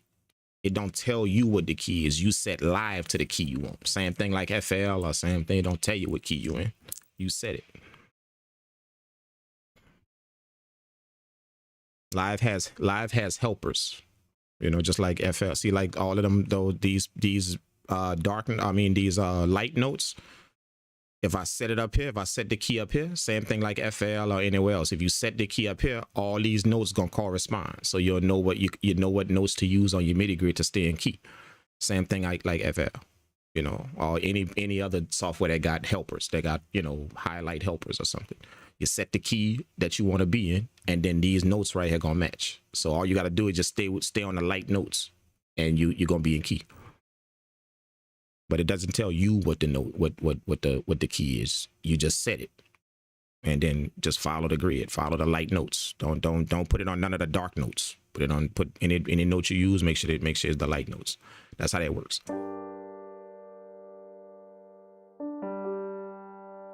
All right. Okay. So yeah, I like that, man. I like this right here. Do we pitch it down 2? Let's go 3 just to see. Let's go down 1 more.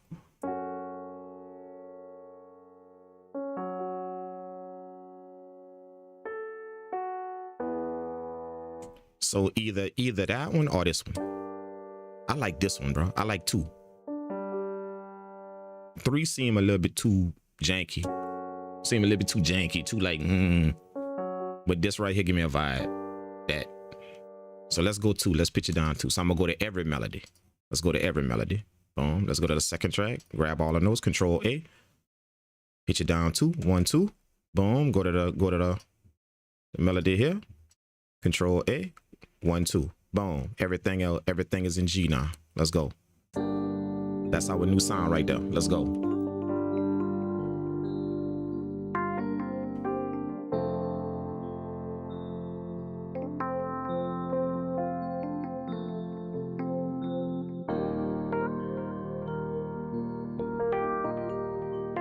A little bit too much delay. Let me take some of that delay down.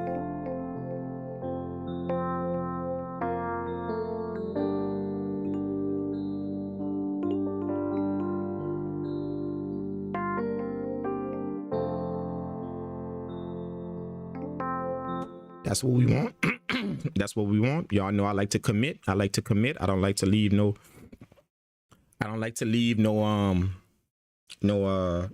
nothing to where I could keep going back and changing. So we're gonna commit to this sound. We're gonna render everything to audio right now. Let's go. So I'm gonna highlight all of the tracks. Right click, go to freeze and flatten. Now we locked in now. We got to go with it. We locked in now. Let's go. I like to do this because it take the indecisive shit off the table. You know, like a lot of people make beats with that indecisive mind that they don't know if they should do. I don't know if I just, man, pick, bro. Because you can always make another beat after you're done. So pick, bro. You feel what I'm saying? Pick how you want this shit to rock. And let's go. Let's keep rolling, you know? It gets you in the habit of making sure that you don't overthink this shit whenever you work like that. Whenever you commit to stuff. Get you in the habit of not overthinking. When you don't commit to shit, then, you know, you tend to start changing this and, oh, this ain't right. Let me go back in here and tweet this and tweet that and tweet that. Man, just pick, bro. Let's roll. See what I'm saying? Because sometimes your best creativity is just what come out of you on the spot. We just go overthink ourselves right out of good shit. That's what we do. You know what I'm saying? So I like to commit to stuff. Once I get a vibe I want, commit. If it don't work, that's what the next beat is for. You feel what I'm saying? So let's commit to the sound right here. It's an audio track. Let's go. All of them audio track now, see? All of them audio tracks now. So we locked in. Let's go. The effects, everything that we just did, all them compressor, all that tweaking, all that is all locked in now. Y'all feel what I'm saying? Everything. You know, so we couldn't go, we can't even go back and take them effects off if we want. They locked into the audio. Let's roll. Let's go. Let's get it.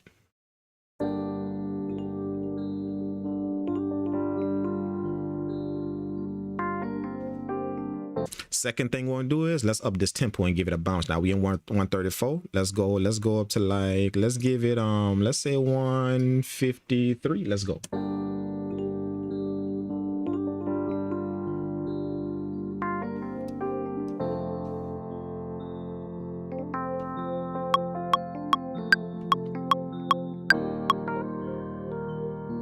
let's keep going. Let's keep going. Next, we're gonna give ourselves another MIDI track. I'm gonna go down here. Let's put some guitar in it. You already put some guitar on it? Let's put some guitar, Y'all know I be loving the guitars. Let's put the guitars on it. Show y'all how I take care of the guitars. This finna be some sauce for y'all ass. Stay locked in, bro. About to be some sauce for you. Show y'all how I get them guitars rocking. Let's go. All right. Let's go ahead on and go to my plugins. I got another track ready to go. All right. So another MIDI track. I'm gonna go ahead on and grab the MPC software as a VST. Let's go. Where is it? Where is it? MPC software. There it is. As a VST inside of Ableton. I told y'all I was going to bring this to the YouTube and show y'all my hybrid workflow that I use for the MPC. Let me show y'all real quick. I'm going to give y'all a taste of what y'all going to see on the videos coming up. This is a taste. All right. Boom. This is the MPC software inside of Ableton on this track right here. If y'all know, y'all could use the MPC software as a VST. You could use it by itself, the software by itself, or you could use it as a VST inside of another VST, another software. Now it's a VST. So anything I play gonna be on this track right here. Anything I do inside of the MPC. So watch how I work this. I'm gonna go ahead and grab my plugin. All right.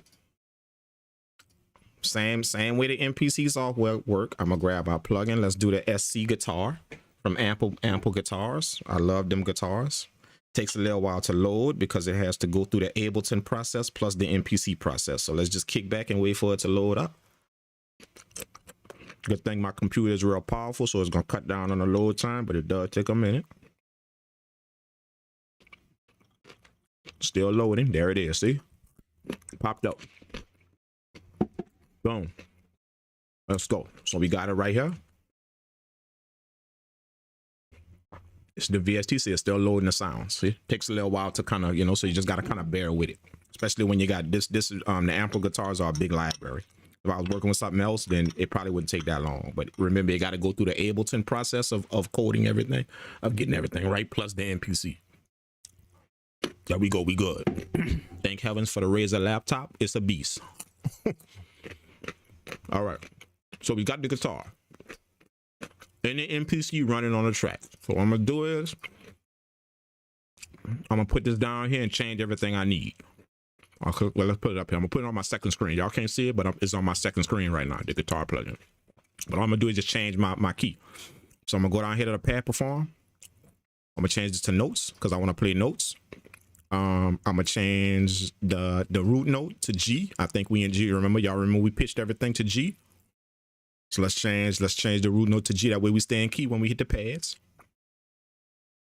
G, boom. Minor, we in minor, G minor. So we're gonna change this to natural minor. Octave, we're gonna bring this up to 3. Right now we in a lower octave. So see, ain't hit nothing. Let's play it to another octave 3. Oh, I'm sorry. Boom. There we go. Let's go down to another 2. Lower. There's our guitar.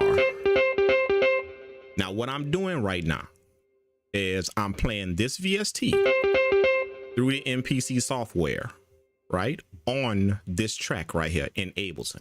On this track. Right here. See what I'm saying? That's what I'm doing. All right. So I'm gonna record in the MPC. But watch how I'm gonna record. I'm not going to hit the notes up here. I'm not gonna hit the record up here and record everything in like you would do normally in the piece. I know how you hit the arm up here, and you could do that if you want. But what I like to do is that's what I was doing when I first started this workflow like this. But y'all know I like to perfect stuff. I like to do it until I can knock all the dust off and get down to what I need. So what I found out is you could hit the regular, you know, arm record up here and start playing, and it's gonna record notes. See, I could do this, boom, and then hit F9. F9 is the record for Ableton. You gotta if you notice the play, you can't hit the play right here. See, like you could do whenever you're in the MPC software. Because remember, Ableton is the master. This is the VST. So Ableton, you gotta hit record in, and then it's gonna start. You know what I'm saying? So you make sure you're at the beginning. You know, you don't be in the middle or nowhere right here, because you're gonna start. See how the cursor following? Anywhere I'm clicking in Ableton, the cursor follow in the MPC. All right. So you make sure you're at the beginning right here. Boom. Make sure you're at the beginning. All right. Now, if I do this like this, I'm going to hit F9. F9 in Ableton is the record button. F9 on your keyboard. So if I hit F9, it's going to give me the count in and it's going to record. Let me hit the O key. O key in Ableton, the O key, not the 0, the letter O. O is to engage the metronome.